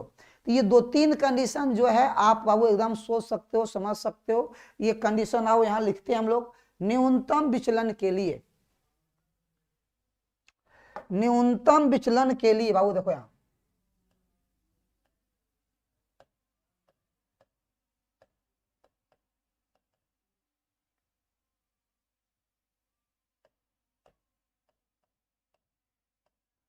न्यूनतम विचलन के लिए यानी कि मिनिमम डेविएशन के लिए, मिनिमम डेविएशन आओ ध्यान से, मिनिमम डेविएशन के लिए क्या होना चाहिए? पहला पॉइंट, आपतन कोण बराबर निर्गत कोण, कोई भी एक काम होना चाहिए, ये हो जाए अच्छा है। मतलब I बराबर E हो जाए या R1 बराबर R2 हो जाए, ये 2 पॉइंट। एक पॉइंट और हो, अपवर्तित किरण, अपवर्तित किरण प्रिज्म के आधार के, प्रिज्म के आधार के समानांतर होना चाहिए, प्रिज्म के आधार के समानांतर होना चाहिए। कोई भी एक इसमें, बहुत देखो, कोई भी एक इसमें अगर कंडीशन हो रहा है समझ में आ जाएगा। अब देखो थोड़ा सा दिमाग लगाओ, अगर हम जानते हैं क्या कि A बराबर होता है क्या R1 प्लस R2, अगर ये दोनों बराबर हो जाए तो R1 प्लस R2 को भी हम R1 लिख सकते हैं, ये हो जाएगा 2R1 इक्वल टू A, इसका मतलब R1 का मान हो जाएगा A/2। बहुत बढ़िया सर, ये तो आइए करेगा। उसके बाद एक बात और, फ्रॉम इक्वेशन 3, समीकरण 3 से क्या था? डेल्टा बराबर था बाबू I plus E minus A, बिल्कुल। तो मिनिमम डेविएशन होने के लिए E का मान I के बराबर होना चाहिए। E को भी तुम I लिख सकते हो, E को भी तुम I लिख सकते हो। अब माइनस A, तो I प्लस I को 2I minus A is equal to delta minimum, minus से इधर जाएगा बाबू, डेल्टा M प्लस A बराबर 2I हो जाएगा। अब बताओ यहां से तुम बाबू I बराबर क्या लिख सकते हो, बोलो? I बराबर हो जाएगा A प्लस डेल्टा M/2। चलो तो ये भी एक आ गया, दो इंपॉर्टेंट आ गया, R1 बराबर A/2 और I1 बराबर A प्लस डेल्टा M/2, है ना। अब यहां लगा दो स्नेल का नियम। अब लगाना पड़ेगा किसका नियम? स्नेल का नियम। अब लिखो स्नेल के नियम से, फ्रॉम स्नेल्स लॉ।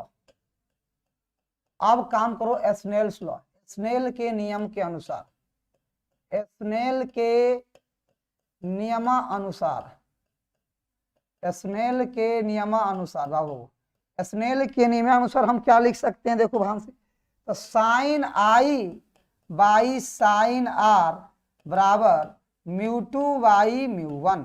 तो μ2 को हम म्यू माने थे, μ1 को 1 माने थे। और साइन I बराबर क्या आया यहाँ? A plus delta M/2, R क्या आया? Sign A/2। अब सोचो तो यहाँ म्यू का वैल्यू क्या आ गया? तो sine A plus delta M/2 divided by sine A/2, right. अब इसको अब क्या करो, बॉक्स में डाल दो, यही हमको प्रूफ करना था। इसी को बोलते हैं प्रिज्म फॉर्मूला। इसी को क्या बोलते हैं बाबू? प्रिज्म फॉर्मूला बोलते हैं, इसको प्रिज्म सूत्र बोलते हैं, ठीक है। यही प्रूफ करना था 5 नंबर में। इसको भी एकदम 5 बार आपको लिखना है, 5 बार इसको भी लिखना है, ठीक है। तो ये बाबू एकदम 3 क्वेश्चन का डेरिवेशन पूरा कंप्लीट हो गया। चौथा पर आते हैं, है ना। चौथा पर आते हैं बाबू, establish the formula for thin lens given below. नीचे दिए गए पतले लेंस का सूत्र स्थापित करें। 1/f बराबर μ-1 इंटू 1/r1 - 1/r2, इसको बोलते हैं लेंस मेकर्स फॉर्मूला। ये जो है बाबू इसका नाम है क्या? Lens makers formula, lens makers formula, ठीक है। इसको बोला जाता है बाबू लेंस मेकर्स फॉर्मूला। ये अक्सर एग्जाम में पूछा जाता है, क्या होगा ध्यान रखो, लेंस मेकर्स फॉर्मूला, ठीक है। आगे बढ़ो। सबसे पहले हम लेंस बनाएंगे, पतला लेंस, पतला लेंस बनाएंगे, उसमें इक्वेशन लिखेंगे, समीकरण लिखेंगे, देन आपने उसको सोल्व करेंगे। सबसे पहले उसका आप किरण आलेख खींचना सीखो। सबसे पहला बात, आ जाओ, सबसे पहला बात, यहां लेंस हम बनाने का प्रयास कर रहे हैं, ठीक है। ओके, आओ लेंस बनाते हैं। ये हो गया लेंस आपका, लेंस मान लो, लेंस मान लो, इसको समझने के पर्पज से लेंस, ठीक है, लेंस हो गया। और ये हो गया बीच में इसका सेंटर, प्रकाश केंद्र, ठीक है। और यहां से गुजरने वाली जो लाइन है इसको बोलेंगे प्रधान अक्ष। हाँ सर बिल्कुल, इसको क्या बोल दिया जाए? प्रधान अक्ष, ठीक है। हाँ सर बिल्कुल। ये आपकी प्रधान अक्ष हो गई, प्रधान अक्ष।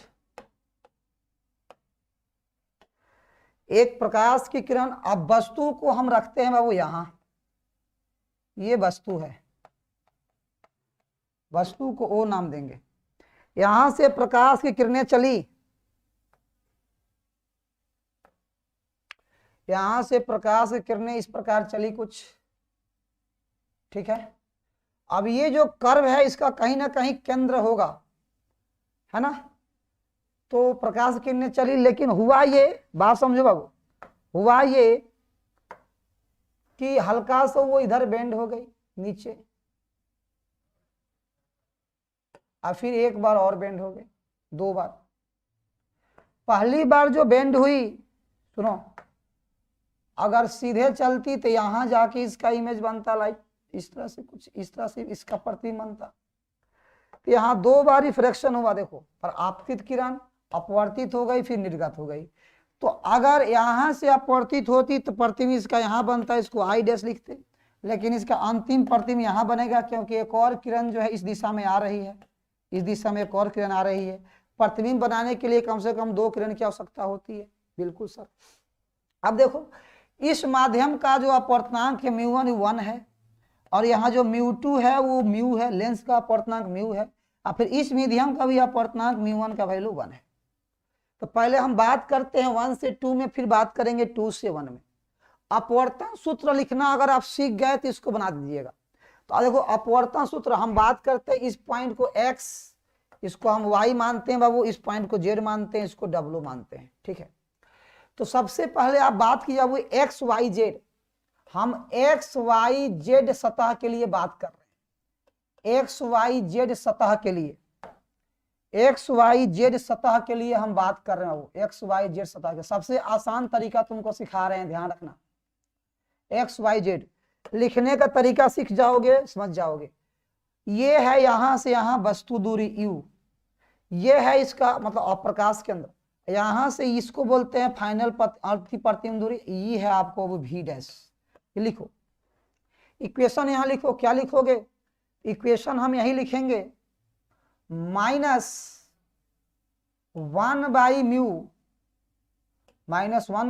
यहां से μ1 का वैल्यू हमने u लिख दिया है, देखो μ1 का वैल्यू हमने 1 लिख दिया, वस्तु दूरी u है तो -u/u, अब प्लस μ2 यानी कि μ2/v, v की जगह पे यहाँ v डैश, अब बराबर μ2 - 1 बाई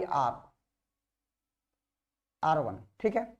उसी प्रकार आप इक्वेशन एक लिखोगे किसके, एक्स डब्ल्यू जेड के लिए, एक्स डब्ल्यू जेड के लिखोगे तो क्या लिखना पड़ेगा, +1/v माइनस μ2/v डैश बराबर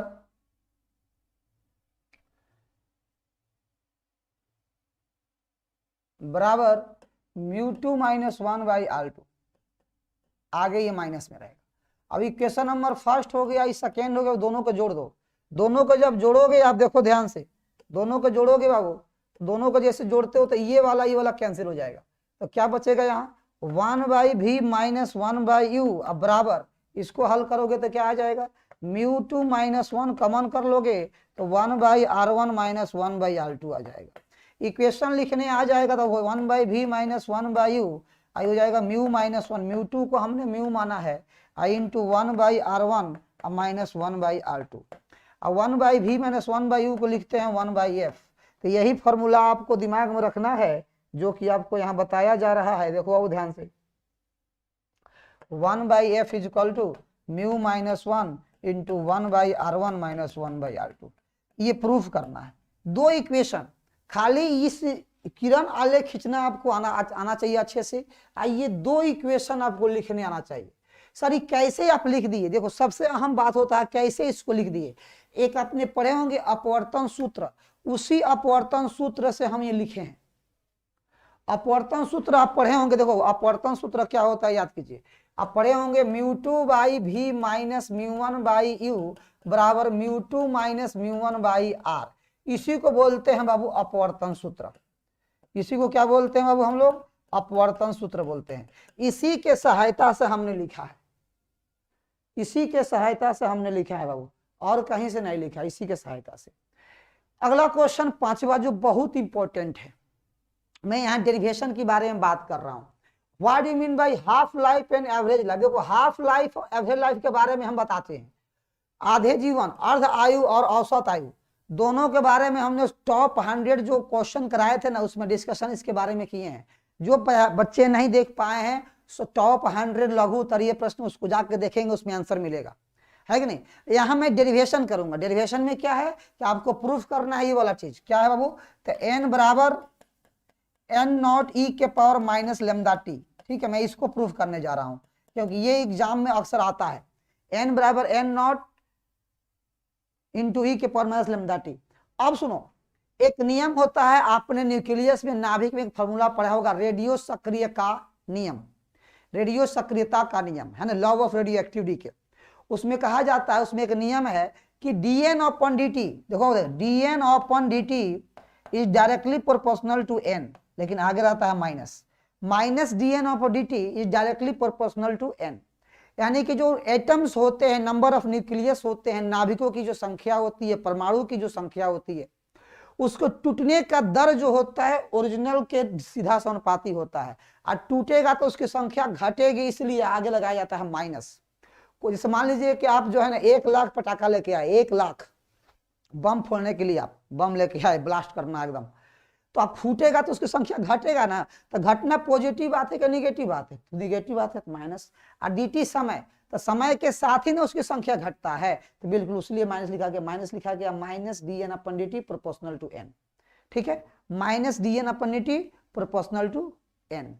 ठीक है, अब इस पर हम विचार करेंगे। इसको क्या लिखेंगे बाबू? Minus dn upon dt proportional to, proportional को हटाने के लिए कांस्टेंट से मल्टीप्लाई करेंगे जिसका नाम होगा लेमदा इंटू n। और यही जो लेमदा है, मैं आपको बता दूं, यही जो लेमदा है, लेमदा को बोलते हैं डीके कांस्टेंट, यानी कि क्षय नियतांक।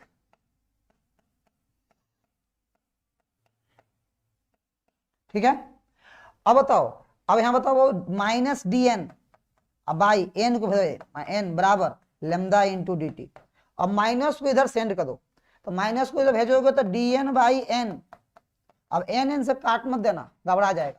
dn बाई n बराबर minus lambda into D T. हो गया सर, बहुत बढ़िया। इस इक्वेशन को मैं लेकर चलता हूँ अगले स्लाइड, अगले स्लाइड पर आ जाओ। माइनस dn अपॉन dn बराबर लेमदा इंटू डी टी।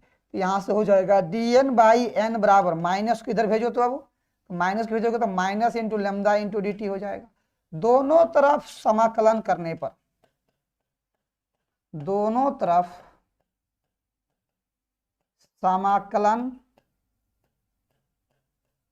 करने पर तो क्या होगा? Integration of dn by n बराबर integration of lambda into D T, आगे हो जाएगा माइनस। लिमिट कहां से कहां तक? n नॉट से n तक, कि 0 से कहां तक? t तक। ठीक है, अब dn बाई n को 1 बाई n का इंटीग्रेशन होता है, 1 बाई x का इंटीग्रेशन आप पढ़े थे बाबू, याद कीजिए। 1 by x into D x का इंटीग्रेशन आप पढ़े थे, ln x, याद कीजिए। उसी का यहाँ यूज करना पड़ेगा। ये हो जाएगा बाबू आपका ln कैपिटल N, लिमिट कहां से कहां तक? इनिशियल n नॉट से n तक, बराबर बराबर बताओ क्या होगा? तो माइनस लेमदा dt का इंटीग्रेशन t होता है, माइनस लेमदा t। तो एक बार n के जगह पर n रखेंगे, माइनस l की जगह पर n नॉट लिखेंगे, नियम है लॉग का, माइनस लेमदा t। तो ln m minus ln n divide हो जाता है, याद रखिएगा, ये डिवाइड हो जाता है बाबू, इसको घबराने की आवश्यकता नहीं है, ये डिवाइड हो जाता है। आ जाओ, तो क्या हो जाएगा? ये ln capital N by n naught बराबर minus into lambda t। ln का मतलब होता है बाबू log base e n by n naught बराबर माइनस लेमदा t। थोड़ा सा यहाँ मैथमेटिक्स है, इसके बाद यहाँ आओ, ये e के power minus lambda t power में चल जाएगा, ये लेमदा t जो है ना माइनस में, ये e के चल जाता है पावर में, e के पावर माइनस लेमदा t बराबर n बाई n नॉट, और n नॉट जाके तो गुणा हो जाएगा, n नॉट इंटू e के पावर माइनस लेमदा t बराबर n। यही प्रमाण करना था बाबू, प्रूफ हो गया। ये 5 मार्क्स का क्वेश्चन आपसे यहाँ पूछा जाता है, काफी इंपॉर्टेंट है, काफी इंपॉर्टेंट है बाबू, इसको ध्यान से देखो। 5 बार इसको बनाना है।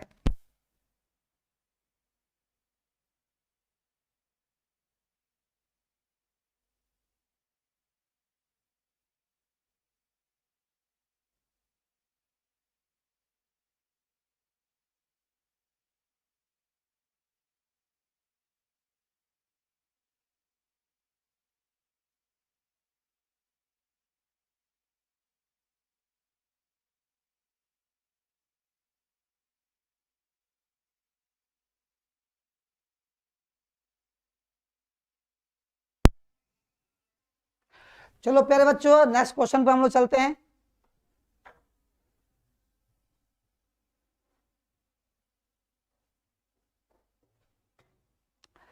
यहां तक क्लियर है? पीडीएफ कहाँ मिलेगा सर? पीडीएफ मिलेगा साइंस संग्रह ऐप पर बाबू। ऐप आपके पास होगा, साइंस संग्रह ऐप डाउनलोड कर लो, उस पर इसका पीडीएफ आपको अपलोड हो जाएगा, या फिर टेलीग्राम चैनल पर भी मिल जाएगा इसका पीडीएफ। नीचे लिंक दिया गया है, वहां से भी आप उसको ले सकते हो, ठीक है। क्लास के तुरंत बाद मिल जाएगा आपको पीडीएफ, कोई दिक्कत नहीं ना। चलो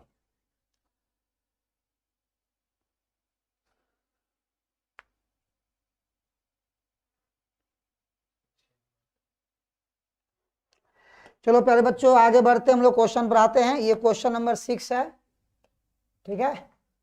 हाँ, क्वेश्चन नंबर 6 पाइए। 5 तक पूरा कंप्लीट, पांचों का पांचों डेरिवेशन था। बात समझा कि नहीं? 5 बार उसको लिखना है, एकदम प्रैक्टिस कर लेना उसको बढ़िया से। चलिए, हमारी टीम रहती बाबू बगल में, क्या कहें, आ जाओ ध्यान से। कह रहा है कि पी टाइप और एन टाइप अर्धचालक से आप क्या समझते हो? बहुत इंपॉर्टेंट क्वेश्चन है। What do you mean by P type semiconductor and N type semiconductor? और पीएन जंक्शन डायोड की कार्य प्रणाली को समझाइए। देखिए बाबू, इसको पूरा दिमाग में आपको एकदम बैठना चाहिए इस क्वेश्चन को, क्योंकि ये क्वेश्चन जो है एकदम थ्योरेटिकल है और कंसेप्चुअल भी है, साथ साथ ये 2 नंबर और 1 नंबर दोनों के लिए इंपॉर्टेंट है। पी टाइप सेमीकंडक्टर और एन टाइप सेमीकंडक्टर को समझना है, तो आइए इस पर थोड़ा सा हम विचार करते हैं और इसको समझाने का आपको हम प्रयास करते हैं, ठीक है। ये सारा का सारा पीडीएफ आपको मिल जाएगा बाबू, आप टेंशन ना लो। सबसे पहले बात करते हैं हम अर्धचालक पर, राइट, ठीक ना। आ जाओ, सबसे पहला बात करते हैं, इसको समझाने के लिए बात करता हूं, आ जाओ अर्धचालक पर। अब ये जो अर्धचालक होता है ना, देखना ध्यान से, जो ये अर्धचालक होता है, समझो ध्यान से इसको, फिर तुमको आंसर तो आपको मिल जाएगा। अर्धचालक जो होता है ना, अर्धचालक जो होता है 0 केल्विन पर कुचालक के जैसा व्यवहार करता है। कुचालक के जैसा व्यवहार करता है। यही वैसा कर ही सकता है, दूसरा नहीं कर सकता है ना। अर्धचालक का खासियत क्या है कि 0 केल्विन पर ये कुचालक के जैसा व्यवहार करता है, और जैसे तापमान बढ़ाओगे तो अपना प्रकृति बदल देता है। ये अर्धचालक जो होता है ना माय डियर, वो 2 प्रकार का होता है। अर्धचालक जो होता है 2 प्रकार का होता है, याद रखिएगा। सेमीकंडक्टर जिसको बोलते हो ना आप, तो सेमीकंडक्टर जो होता है ना बाबू, वो 2 प्रकार का होता है, समझ जाओ इसको पहले एकदम प्यार से। पहला होता है वो pure semiconductor, pure semiconductor, pure semiconductor जिसको बोलते हैं, यानी कि इसका नाम है, एक और नाम है वो इंट्रिंसिक सेमीकंडक्टर, इंट्रिंसिक सेमीकंडक्टर, ठीक है। इंट्रिंसिक सेमीकंडक्टर बोलते हैं बाबू इसको, हिंदी में बोलते हैं शुद्ध, या इसी का एक और नाम होता है नैज अर्धचालक, ठीक है। इसके अंतर्गत बाबू आता है कौन, देखना ध्यान से, इसके अंतर्गत आता है सिलिकॉन, आता है जर्मेनियम, आता है, ये सब प्योर में आता है, ठीक है। एक होता है my dear impure semiconductor, impure semiconductor, याद रखना बाबू ध्यान से, इसको समझो। इसी का नाम होता है extrinsic semiconductor, extrinsic semiconductor, extrinsic semiconductor, right. और एक्सट्रिंसिक सेमीकंडक्टर का वो एक और, जिसको हिंदी में बोलते हैं वो अशुद्ध, अशुद्ध अर्धचालक, या फिर बोलते हैं अनैज अर्धचालक।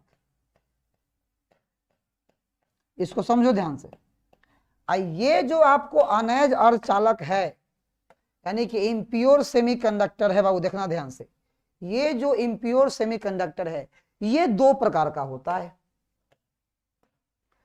ये जो है ना ये दो प्रकार का होता है, ये दो प्रकार का होता है, जिसको एक नाम बाबू देखो, जिसका एक नाम बोलते हो आप पी टाइप सेमीकंडक्टर और दूसरा बोलते हो बाबू एन टाइप सेमीकंडक्टर। यही आपसे पूछा है, पी टाइप और एन टाइप। तो पी टाइप और एन टाइप जो सेमीकंडक्टर है वो एकदम अशुद्ध अर्धचालक का प्रकार होता है। अब देखो क्वेश्चन दिमाग में क्या आता है उस पर थोड़ा सा विचार करते हैं बाबू। आ जाओ यहां ध्यान से, ये जो इम्प्योर की बात हो रही है ना बाबू, जो इम्प्योर सेमीकंडक्टर की बात हो रही थी अभी, इम्प्योर सेमीकंडक्टर की जो बात हो रही थी जिसको हम लोग बोलते हैं एक्सट्रिंसिक सेमीकंडक्टर जिसको बोलते हैं, है ना, जिसको अशुद्ध बोलते हैं, अशुद्ध, है ना, अशुद्ध अर्धचालक, अशुद्ध अर्धचालक के नाम से इसको संबोधित करते हैं, राइट, इसके बारे में ना। और इसको मैंने क्या बताया आपको कि ये दो प्रकार का होता है। ये कितने प्रकार का होता है बाबू? दो प्रकार का होता है। कौन कौन होता है जल्दी से बता दो। जैसे पहले बोले अफसर होता है पी टाइप, कौन टाइप प्यारे बच्चों? P type semiconductor. एक होता है वो, आप कौन सा टाइप बता दो प्यारे बच्चों? N type semiconductor. तो पी टाइप सेमीकंडक्टर और एन टाइप सेमीकंडक्टर कैसे बनाया गया होगा? अशुद्ध है तो मिलावट तो होगा ही होगा, है कि नहीं? तो मिलावट कैसे होती है?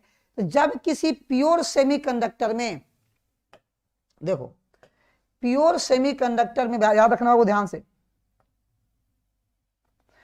प्योर सेमीकंडक्टर में, प्योर सेमीकंडक्टर यानी कि प्योर सेमीकंडक्टर में, शुद्ध अर्धचालक में जब त्रिसंयोजक पदार्थ मिलाते हैं, कौन सा? त्रिसंयोजक पदार्थ, ट्राईवैलेंट मटेरियल, ट्राईवैलेंट मटेरियल को मिलाते हैं तो बनता है पी टाइप सेमीकंडक्टर। क्या बनता है बाबू? P type. यानी कि जिसकी वैलेंसी 3 होती है उसको जब मिलाते हैं तो बनता है पी टाइप, और जिसकी वैलेंसी 5 होती है, जिस मटेरियल की वैलेंसी 5 होती है उसको मिलाते हैं तो बनता है एन टाइप सेमीकंडक्टर। और पी टाइप सेमीकंडक्टर की खास बात एक और है, इसमें नंबर ऑफ होल्स जो होते हैं बहुत ज्यादा होते हैं नंबर्स ऑफ इलेक्ट्रॉन से, इसमें होलों की संख्या ज्यादा होता है। और इसमें क्या खास बात है? इसमें नंबर ऑफ इलेक्ट्रॉन की संख्या ज्यादा होता है, ठीक है, ये सबसे इंपॉर्टेंट। और पी टाइप एन टाइप को मिलाकर हम लोग बनाते हैं ट्रांजिस्टर, और इसको मिला के बनता है डायोड, बनता है पीएन जंक्शन डायोड। देखो पीएन जंक्शन डायोड बनता है, देखना ध्यान से, पीएन जंक्शन डायोड भी बनता है। तो पीएन जंक्शन डायोड में कैसे बनता है देखना ध्यान से, ये पी टाइप हो जाता है, ये एन टाइप होता है, बीच में एक जंक्शन बनता है, ये हो जाता है पीएन जंक्शन डायोड। और पीएन जंक्शन डायोड को संकेत के रूप में ऐसे लिखते हैं बाबू, देखो ये होता है पी, ये होता है एन, इसका नाम होता है पीएन जंक्शन डायोड। अगर पी टाइप को आप पॉजिटिव टर्मिनल से जोड़ दोगे ना, प्लस वाला से, इसको बोलते हैं बाबू जानते हो क्या? फॉरवर्ड बायसिंग, फॉरवर्ड बायसिंग बोलते हैं इसको, फॉरवर्ड बायसिंग बोलते हैं। यानी कि अग्र सूचित बोलते हैं, अग्र अभिनीति बोलते हैं, अग्र अभिनीति, अभिनति, है ना, फॉरवर्ड बायसिंग बोलते हैं।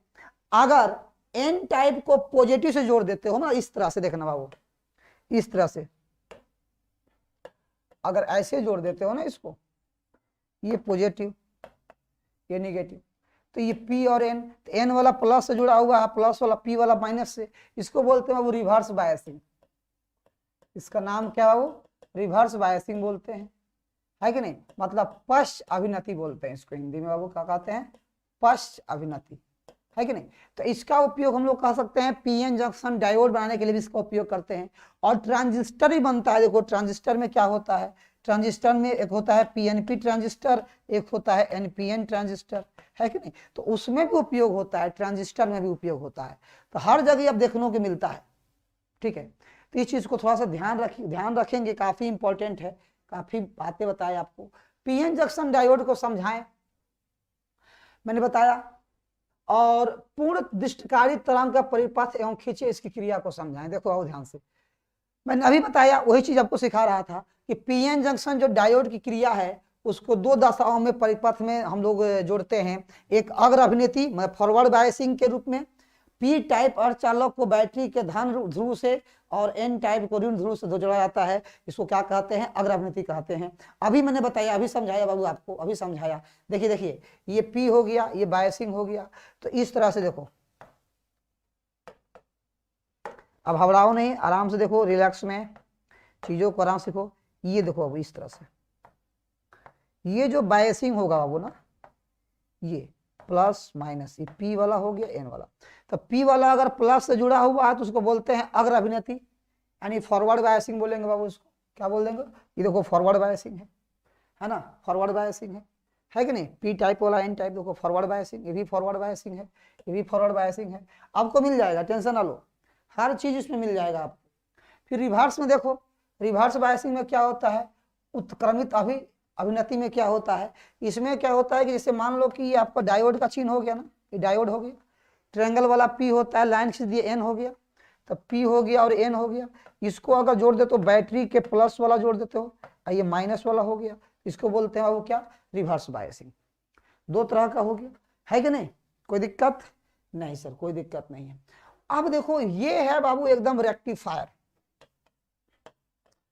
रेक्टिफायर का काम क्या है समझो पहले ध्यान से। रेक्टिफायर देखो, वो रेक्टिफायर दो तरह का होता है जिसको दिष्टकारी बोलते हैं।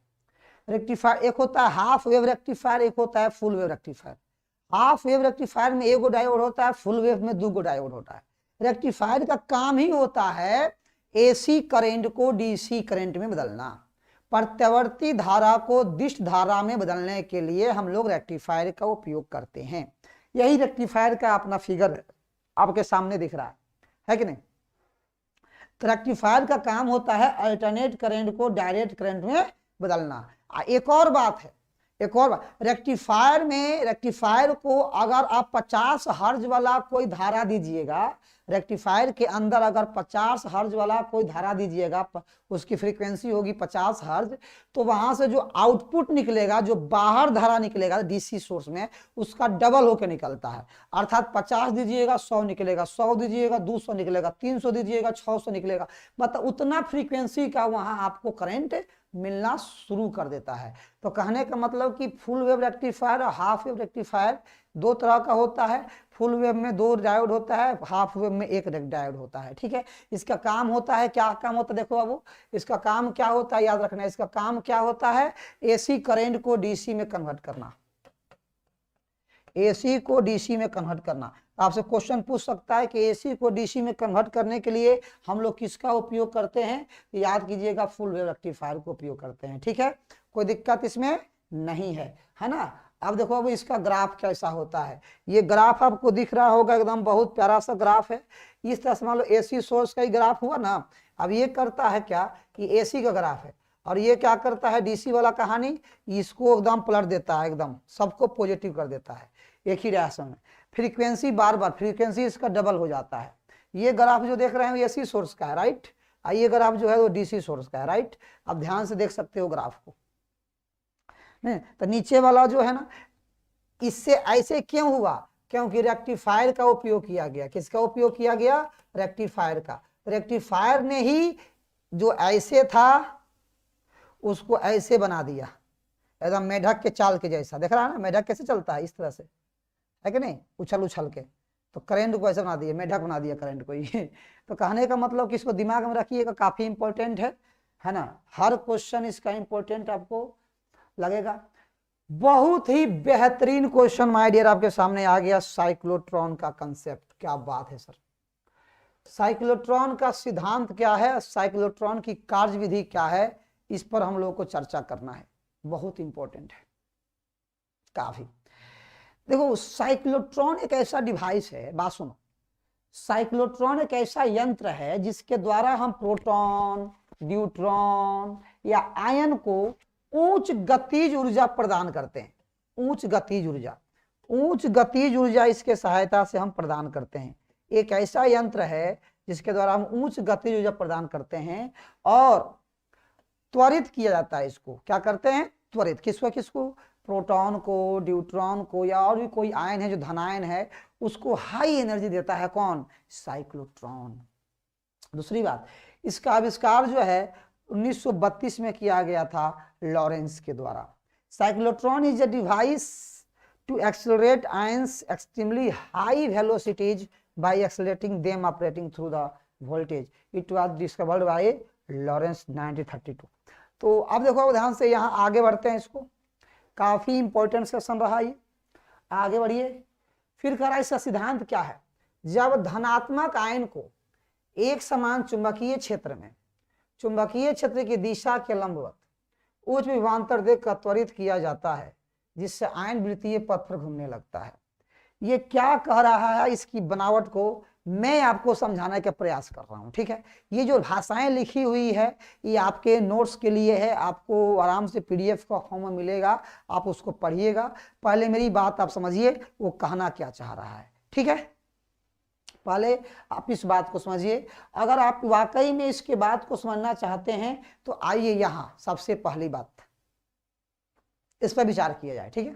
होता क्या है ना बाबू, देखो होता क्या है कि इसमें दो गो, मतलब साइक्लोट्रॉन का पहले हम आपको बना रहे हैं क्या, कंस्ट्रक्शन, उसकी बनावट बता रहे हैं, उसका कंस्ट्रक्शन। दो गो क्या होता है, डिस्क का टुकड़ा रहता है। जैसे रोटी है ना, रोटी को दो आधा तोड़ दो, तो एक हिस्सा को पहला डी बोलेंगे, दूसरा हिस्सा को दूसरा डी बोलेंगे, तो डी शेप का दो हो जाएगा नहीं। रोटी गोल होता है ना, उसको तोड़ दोगे तो डी शेप आएगा नहीं आएगा, डी आकार का हो जाएगा ना। उसी तरह उसको तोड़ दो। हाँ सर, तोड़ दिया। अब देखो रोटी का आधा हिस्सा ऐसा दिखेगा, हाँ सर, और रोटी का एक और हिस्सा ऐसा दिखेगा, हाँ सर। सर ये बड़ा हो गया सर। अब मान लो कुछ दूसरा, क्या दिक्कत, दोनों एक के साइज का है। अच्छा चलिए सर मान लेते हैं, दो हो गया ना बाबू सर, रोटी आधा आधा रोटी हो गया, एकदम तोड़ के खाओगे रोटी। जब भी रोटी तोड़ोगे तो तुमको साइक्लोट्रॉन याद आएगा। रोटी रोटी, बहुत बढ़िया सर, बढ़िया है, अच्छा है। चाहे पिज्जा वोजा खाओगे तो वहां इस तरह का हो गया। ये तो मेटालिक है, दोनों पेंटेड रहता है लाइक दिस। इसको मैं थोड़ा सा पेंट कर दूं, एकदम सा डेंटिंग पेंटिंग बहुत जरूरी है, क्योंकि आज का डेंटिंग पेंटिंग पर लोग ज्यादा आकर्षित होता है कि नहीं। तो डेंटिंग पेंटिंग थोड़ा सा हम भी कर देते हैं हल्का फुल्का, ताकि बच्चों लोगों को लगे कि हाँ सही में एकदम मेटल का है, अब पूरा एकदम फिक्स है। क्या मजा आ रहा है पेंटिंग करने में। काश सर रहता खाली पेंटिंग करना रहता, बोर्ड एग्जाम में मजा आ जाता है, एकदम खूब पेंटिंग करते। नहीं, फिजिक्स में ऐसा तो है नहीं, तो उसमें लिखना पड़ता है। तो समझाइए, दो डी शेप का हो गया ना। हाँ, अब होता क्या है, इस बात को थोड़ा सा ध्यान में रखो बात को। अब इसके साथ हम क्या करते हैं ना, जोड़ देते हैं ऑसिलेटर को। ये बाबू है ऑसिलेटर, जिसको बोलते हैं दोलक। इस दोलक का काम क्या है कि ये विद्युत क्षेत्र उत्पन्न करता है, एक पर प्लस एक पर माइनस, एक पर प्लस। देखो इसको प्लस देगा, फिर इसको माइनस, फिर इसको प्लस, फिर इसको माइनस, फिर इसको प्लस, फिर इसको माइनस, फिर इसको प्लस, इसको माइनस, फिर इसको प्लस, इसको माइनस। मतलब कि प्लस माइनस अपना दिशा बदलते रहता है, कभी इस पर प्लस तो कभी इस पर माइनस, कभी इस पर प्लस कभी इस पर माइनस, ताकि विद्युत क्षेत्र यहां मिले इसको। तो इलेक्ट्रिक फील्ड देने के लिए इसको कर दिए। उसके बाद जो है चुंबकीय क्षेत्र है, जो डॉटेड देख रहे हो ना वो, ये चुंबकीय क्षेत्र की दिशा है। तो चुंबकीय क्षेत्र का मतलब होता है, ये जो डॉट दे रहा हूं ये चुंबकीय क्षेत्र है। एक समान चुंबकीय क्षेत्र की दिशा जो है लंबवत बाहर की ओर निकल रही है। किधर निकल रही है माय डियर? लंबवत बाहर की ओर। यानी कि यहाँ दोनों चीज है, विद्युत क्षेत्र भी है और चुंबकीय क्षेत्र भी है। विद्युत क्षेत्र भी है, चुंबकीय क्षेत्र भी है, इलेक्ट्रिक फील्ड भी है और मैग्नेटिक फील्ड भी है। अब हमने क्या किया उस पर देखो ध्यान से। हमने एक पॉजिटिव चार्ज को यहां रखा, बात समझो, चार्ज था Q, ठीक है सर। जैसे हमने रखा तो इस पर ये ऑसिलेटर जो है इसको प्लस दिया हुआ था, इसको माइनस दिया हुआ था, बात समझना। जब हम रखा यहाँ तो ये ऑसिलेटर इसको प्लस दिया हुआ था, इसको माइनस दिया हुआ था। तो विद्युत क्षेत्र की दिशा तो इधर होगी ना, विद्युत क्षेत्र। तो इस पर एक बल लगा, तो बल लगा तो ये घूमने लगा, और जैसे ये घूमने लगा, जैसे ये आवेश चलने लगा, जब आवेश चलने लगेगा और वहां पर चुंबकीय क्षेत्र रहेगा तो चुंबकीय क्षेत्र भी बल लगाना शुरू करेगा। चुंबकीय क्षेत्र आवेश पर कब तक बल नहीं लगाएगा? जब तक वो गति में नहीं रहेगा।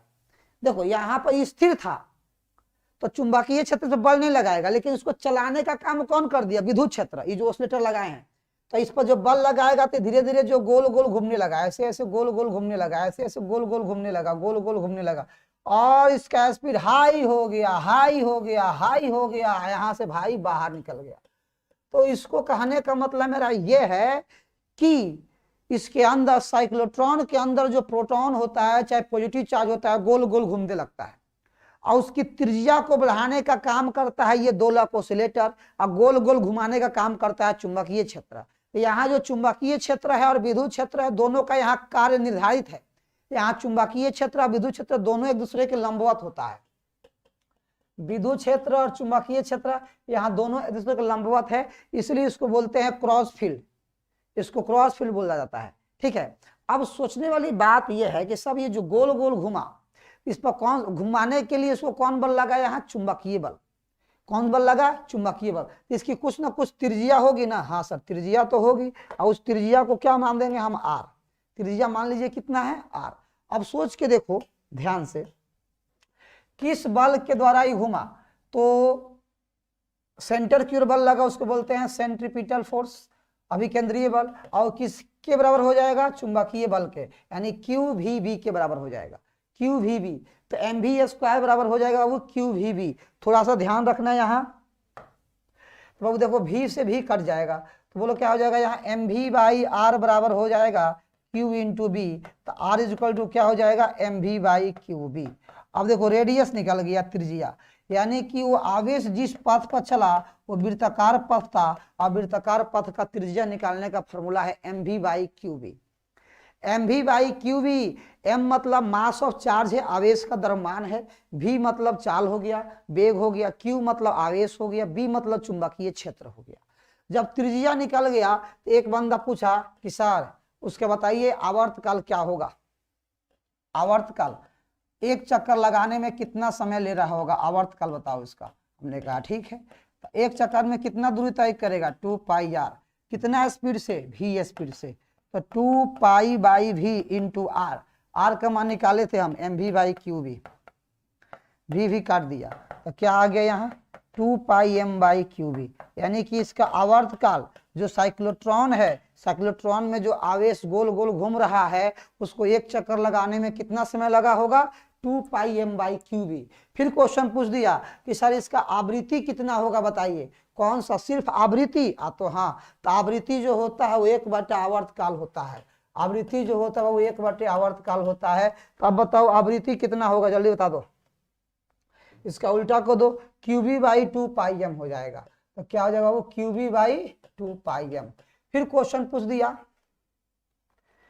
देखो ध्यान से बाबू, फिर क्वेश्चन आपसे पूछ सकता है यहाँ ध्यान से, आवृत्ति हो गया, सर कोणीय आवृत्ति कितना होगा वो भी बता दो।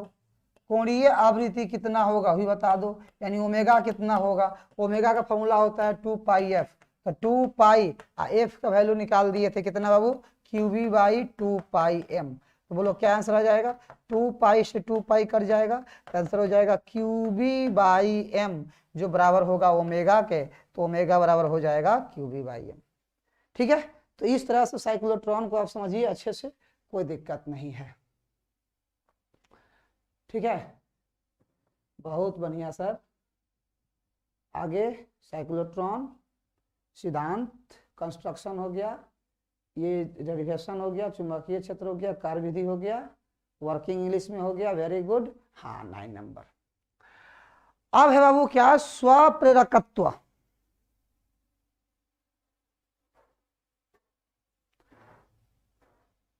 स्वप्रेरकत्व एवं अनन्य प्रेरण से परिभाषित करें।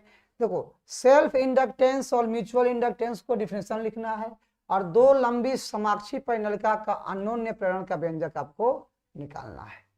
ये काम बाबू हम लोग को करना है। ठीक है बाबू, देखो स्वप्रेरकत्व का मतलब क्या होता है समझो।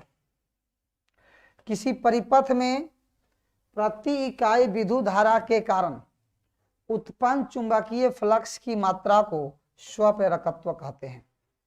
यानी कि अगर किसी परिपथ में किसी कुंडली से अगर 1 एम्पियर धारा का प्रवाह करा रहे हैं तो 1 एम्पियर धारा प्रवाह कराने से जितना उसमें चुंबकीय फ्लक्स उत्पन्न होता है उसी चुंबकीय फ्लक्स को स्वप्रेरकत्व कहते हैं। यानी कि स्वप्रेरकत्व का फॉर्मूला होता है L बराबर फाई बाई आई। स्वप्रेरकत्व को संकेत होता है L, और फाई मतलब चुंबकीय फ्लक्स, आई मतलब विद्युत धारा, याद रहेगा। और स्वप्रेरकत्व सेल्फ इंडक्टेंस का SI मात्रक होता है हेनरी, जो वेबर पर एम्पियर के बराबर होता है। ठीक है बाबू, बहुत बढ़िया। और है म्यूचुअल अनोन्य प्रेरकत्व। प्राथमिक कुंडली में इकाई विद्युत धारा के कारण चुंबकीय फ्लक्स द्वितीय कुंडली में जुड़ता है तो अनोन्य प्रेरकत्व कहलाता है। मतलब एक कुंडली में हम दो लेना है कुंडली, एक कुंडली में धारा का प्रवाह कराना है और धारा के प्रवाह कराने से दूसरे कुंडली में फ्लक्स में परिवर्तन होता है तो इस घटना को हम बोलते हैं अनोन्य प्रेरण। अब इसका व्यंजक, इसका फॉर्मूला होता है M बराबर फाई बाई आई। अब इसका वो देखो डेरिवेशन करके आपको हम दिखाते हैं, इसका व्यंजक हम बताते हैं इसका व्यंजक कैसे होता है। समझिए, एक मान के चलिए एक आपके पास बहुत बड़ा जो है परिनालिका है, इस तरह से परिनालिका जिसको आप बोलते हैं सोलेनॉइड। हाँ सर, एकदम बहुत बड़ी सोलेनॉइड है, कोई दिक्कत नहीं है सर। इसकी लंबाई को आप L मान सकते हो, मान लो, क्या फर्क पड़ता है। और इसका जो सेंटर है, इसका सेंटर से एक लाइन खींच दो, लाइक दिस, सेंटर हो गया ये, ठीक है। और इसकी त्रिज्या मान लो आप कुछ, इसकी त्रिज्या मान लो ये वाला त्रिज्या है, ठीक है। त्रिज्या मान लो, इसका त्रिज्या सर R1 है, ये सेंटर है सबका, ठीक है, केंद्र हो गया। इससे हम धारा का प्रवाह कराए I1, सबसे धारा का प्रवाह हो रहा है I1 सबसे, है ना। करंट का फ्लो हो रहा है बाबू I1, यहां से भी करंट निकल गया I1, ठीक है। यानी कि बड़ा वाला जो आपका परिनालिका है उसमें धारा का प्रवाह करा रहा हूं कितना I1, उसकी लंबाई कितनी है L, और फेरों की संख्या इसकी कितनी है बाबू N1 मान लो। कितना है फेरों की संख्या N, number of turns N है।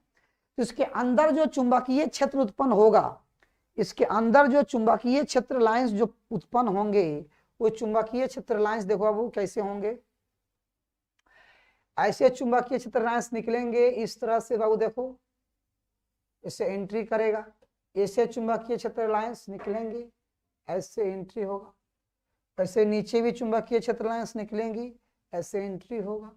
तो बहुत सारे यहाँ से चुंबकीय क्षेत्र रेखाएं जो है निकलेगी भी इस तरह से, बहुत सारे चुंबकीय क्षेत्र रेखाएं निकलेगी भी, कट नहीं करेगी, एक दूसरे से मिलेगी नहीं, लेकिन बहुत सारे चुंबकीय क्षेत्र रेखाएं इससे निकलेगी, फिर ऐसे एंट्री करेगी, ठीक है। काफी चुंबकीय क्षेत्र रेखाएं हैं, देखो अब ध्यान से, काफी है ना, मैं एक नहीं बोल रहा हूं, बहुत सारे निकलेगी, बहुत एकदम हजारों के संख्या में यहाँ से चुंबकीय क्षेत्र रेखाएं निकल रही है, ठीक है। मैं बताना ये चाह रहा हूं कि इसके अंदर जो चुंबकीय क्षेत्र है, उस चुंबकीय क्षेत्र का जो वैल्यू है, इसके अंदर जो चुंबकीय क्षेत्र है V1, उसका वैल्यू है mu naught N1I1, mu naught N1I1। इसके अंदर जो है म्यू नॉट N1I1, इसके अंदर चुंबकीय क्षेत्र है, ठीक है। लेकिन अब मैं बोलना चाह रहा हूं, इसके अंदर मैंने क्या किया कि एक और छोटा सा, एक जो है छोटा सा हमने एक परिनालिका बनाया इस तरह से, और इसकी त्रिज्या को हमने कुछ मान लिया, इसकी त्रिज्या को हमने कुछ मान लिया, उसके त्रिज्या को हमने R2 मान लिया। क्या मान लिया? R2। अब बताओ इसमें जो नंबर ऑफ टर्न्स हैं वो है N2। अब सोच के देखो कि ये छोटा सा जो परिनालिका इसके अंदर है, क्या ये क्षेत्र रेखाएं इससे गुजर होकर नहीं जा रही होगी? सर जा रही होगी, बिल्कुल जा रही होगी। तो इससे कितना गुजरेगी सो बताओ, कितना? तो चुंबकीय फ्लक्स इससे कितना जाएगा? तो सर आप ध्यान से, मैग्नेटिक फ्लक्स का जो फॉर्मूला है वो 5I है, राइट। तो 5 कितना होगा इसका फ्लक्स? मैग्नेटिक फील्ड कितना लिखेंगे? मैग्नेटिक फील्ड लिखेंगे mu naught N1I1 into area कितना लिखेंगे सर? तो एरिया लिखेंगे कितना, तो पाई R2 का स्क्वायर, और कितना नंबर ऑफ संख्या N2, और डिवाइडेड बाई कितना I से I कट जाएगा, तो क्या आएगा आपका mu naught N1 N2 into pi R1 square. यही आपका व्यंजक बाबू स्थापित होगा। ये फिगर को मेन दिमाग में बैठाना है। अगर ये पिक्चर दिमाग में बैठ गया तो आराम से आप डेरिवेशन कर सकते हो, इसमें कोई दिक्कत नहीं है, कोई कष्ट नहीं है। एक बार बस दिमाग में ये फिगर बैठना चाहिए, और कुछ नहीं। आपके सामने सारे चीजें भरा पड़ा हुआ है, इसमें कुछ नहीं है। ट्रांसफॉर्मर क्या है वो बताओ, बोले ट्रांसफॉर्मर की बनावट बताना है उसके बारे में। ट्रांसफॉर्मर एक ऐसा डिवाइस है, एक ऐसा यंत्र है जो कि वोल्टेज को कंट्रोल करता है। ट्रांसफार्मर दो तरह का होता है, step up transformer, step down transformer. ठीक है, ठीक है। तो स्टेप अप ट्रांसफार्मर वोल्टेज को बढ़ाता है, स्टेप डाउन ट्रांसफार्मर वोल्टेज को घटाता है। ठीक है बाबू, स्टेप अप क्या करता है, वोल्टेज को बढ़ाता है, स्टेप डाउन वोल्टेज को घटाता है। आओ थोड़ा सा इस पर हम लोग चर्चा करते हैं ट्रांसफार्मर के बाद। बाबू देखना, ट्रांसफार्मर की बनावट की बात करते हैं।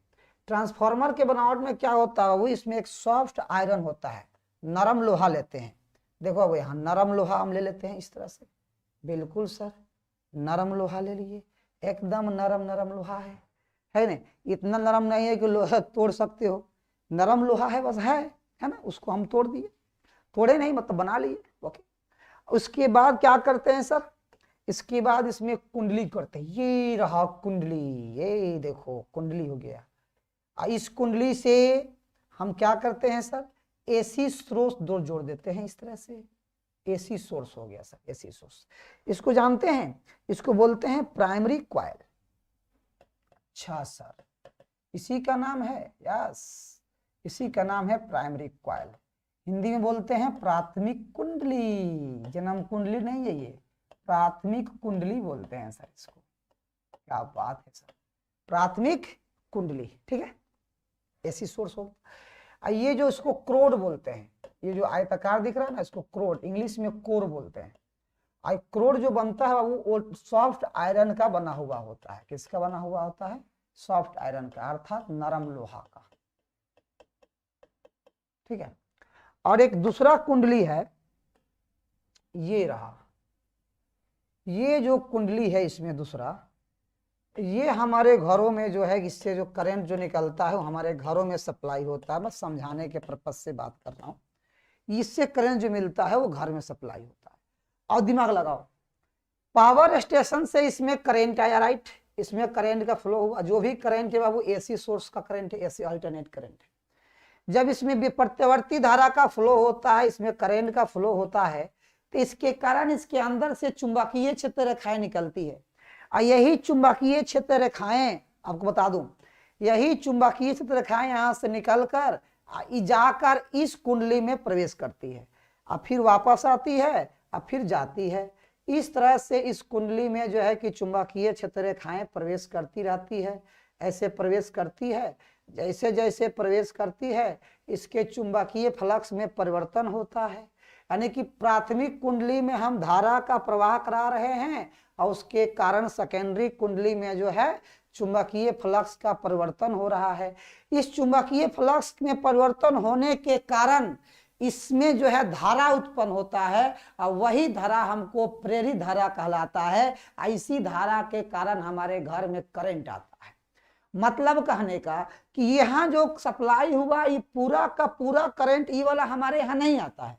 इसके कारण इसमें जो धारा हमको उत्पन्न हो रहा है वो धारा हमारे यहाँ घर में सप्लाई होता है।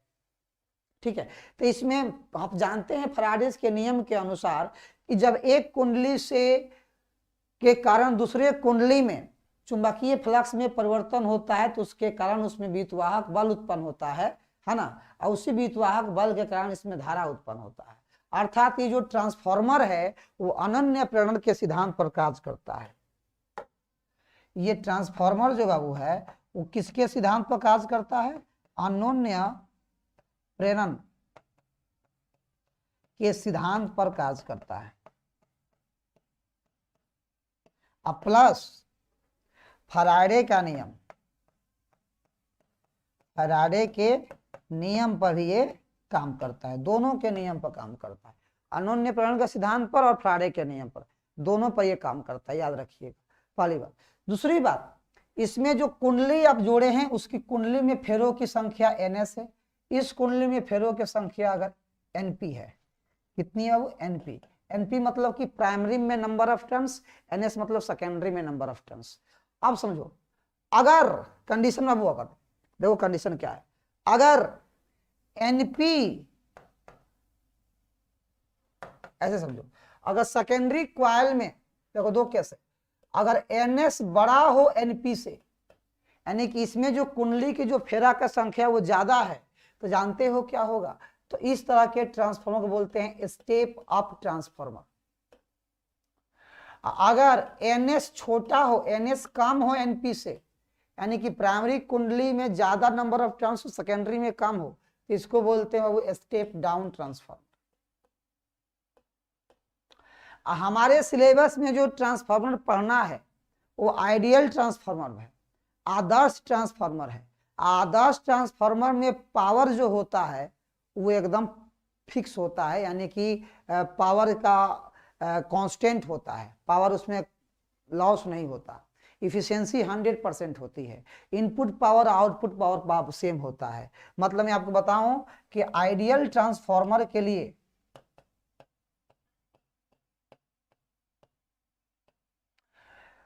इनपुट पावर, देखो अब ध्यान से, इनपुट पावर और आउटपुट पावर दोनों जो होना चाहिए वो बराबर होना चाहिए।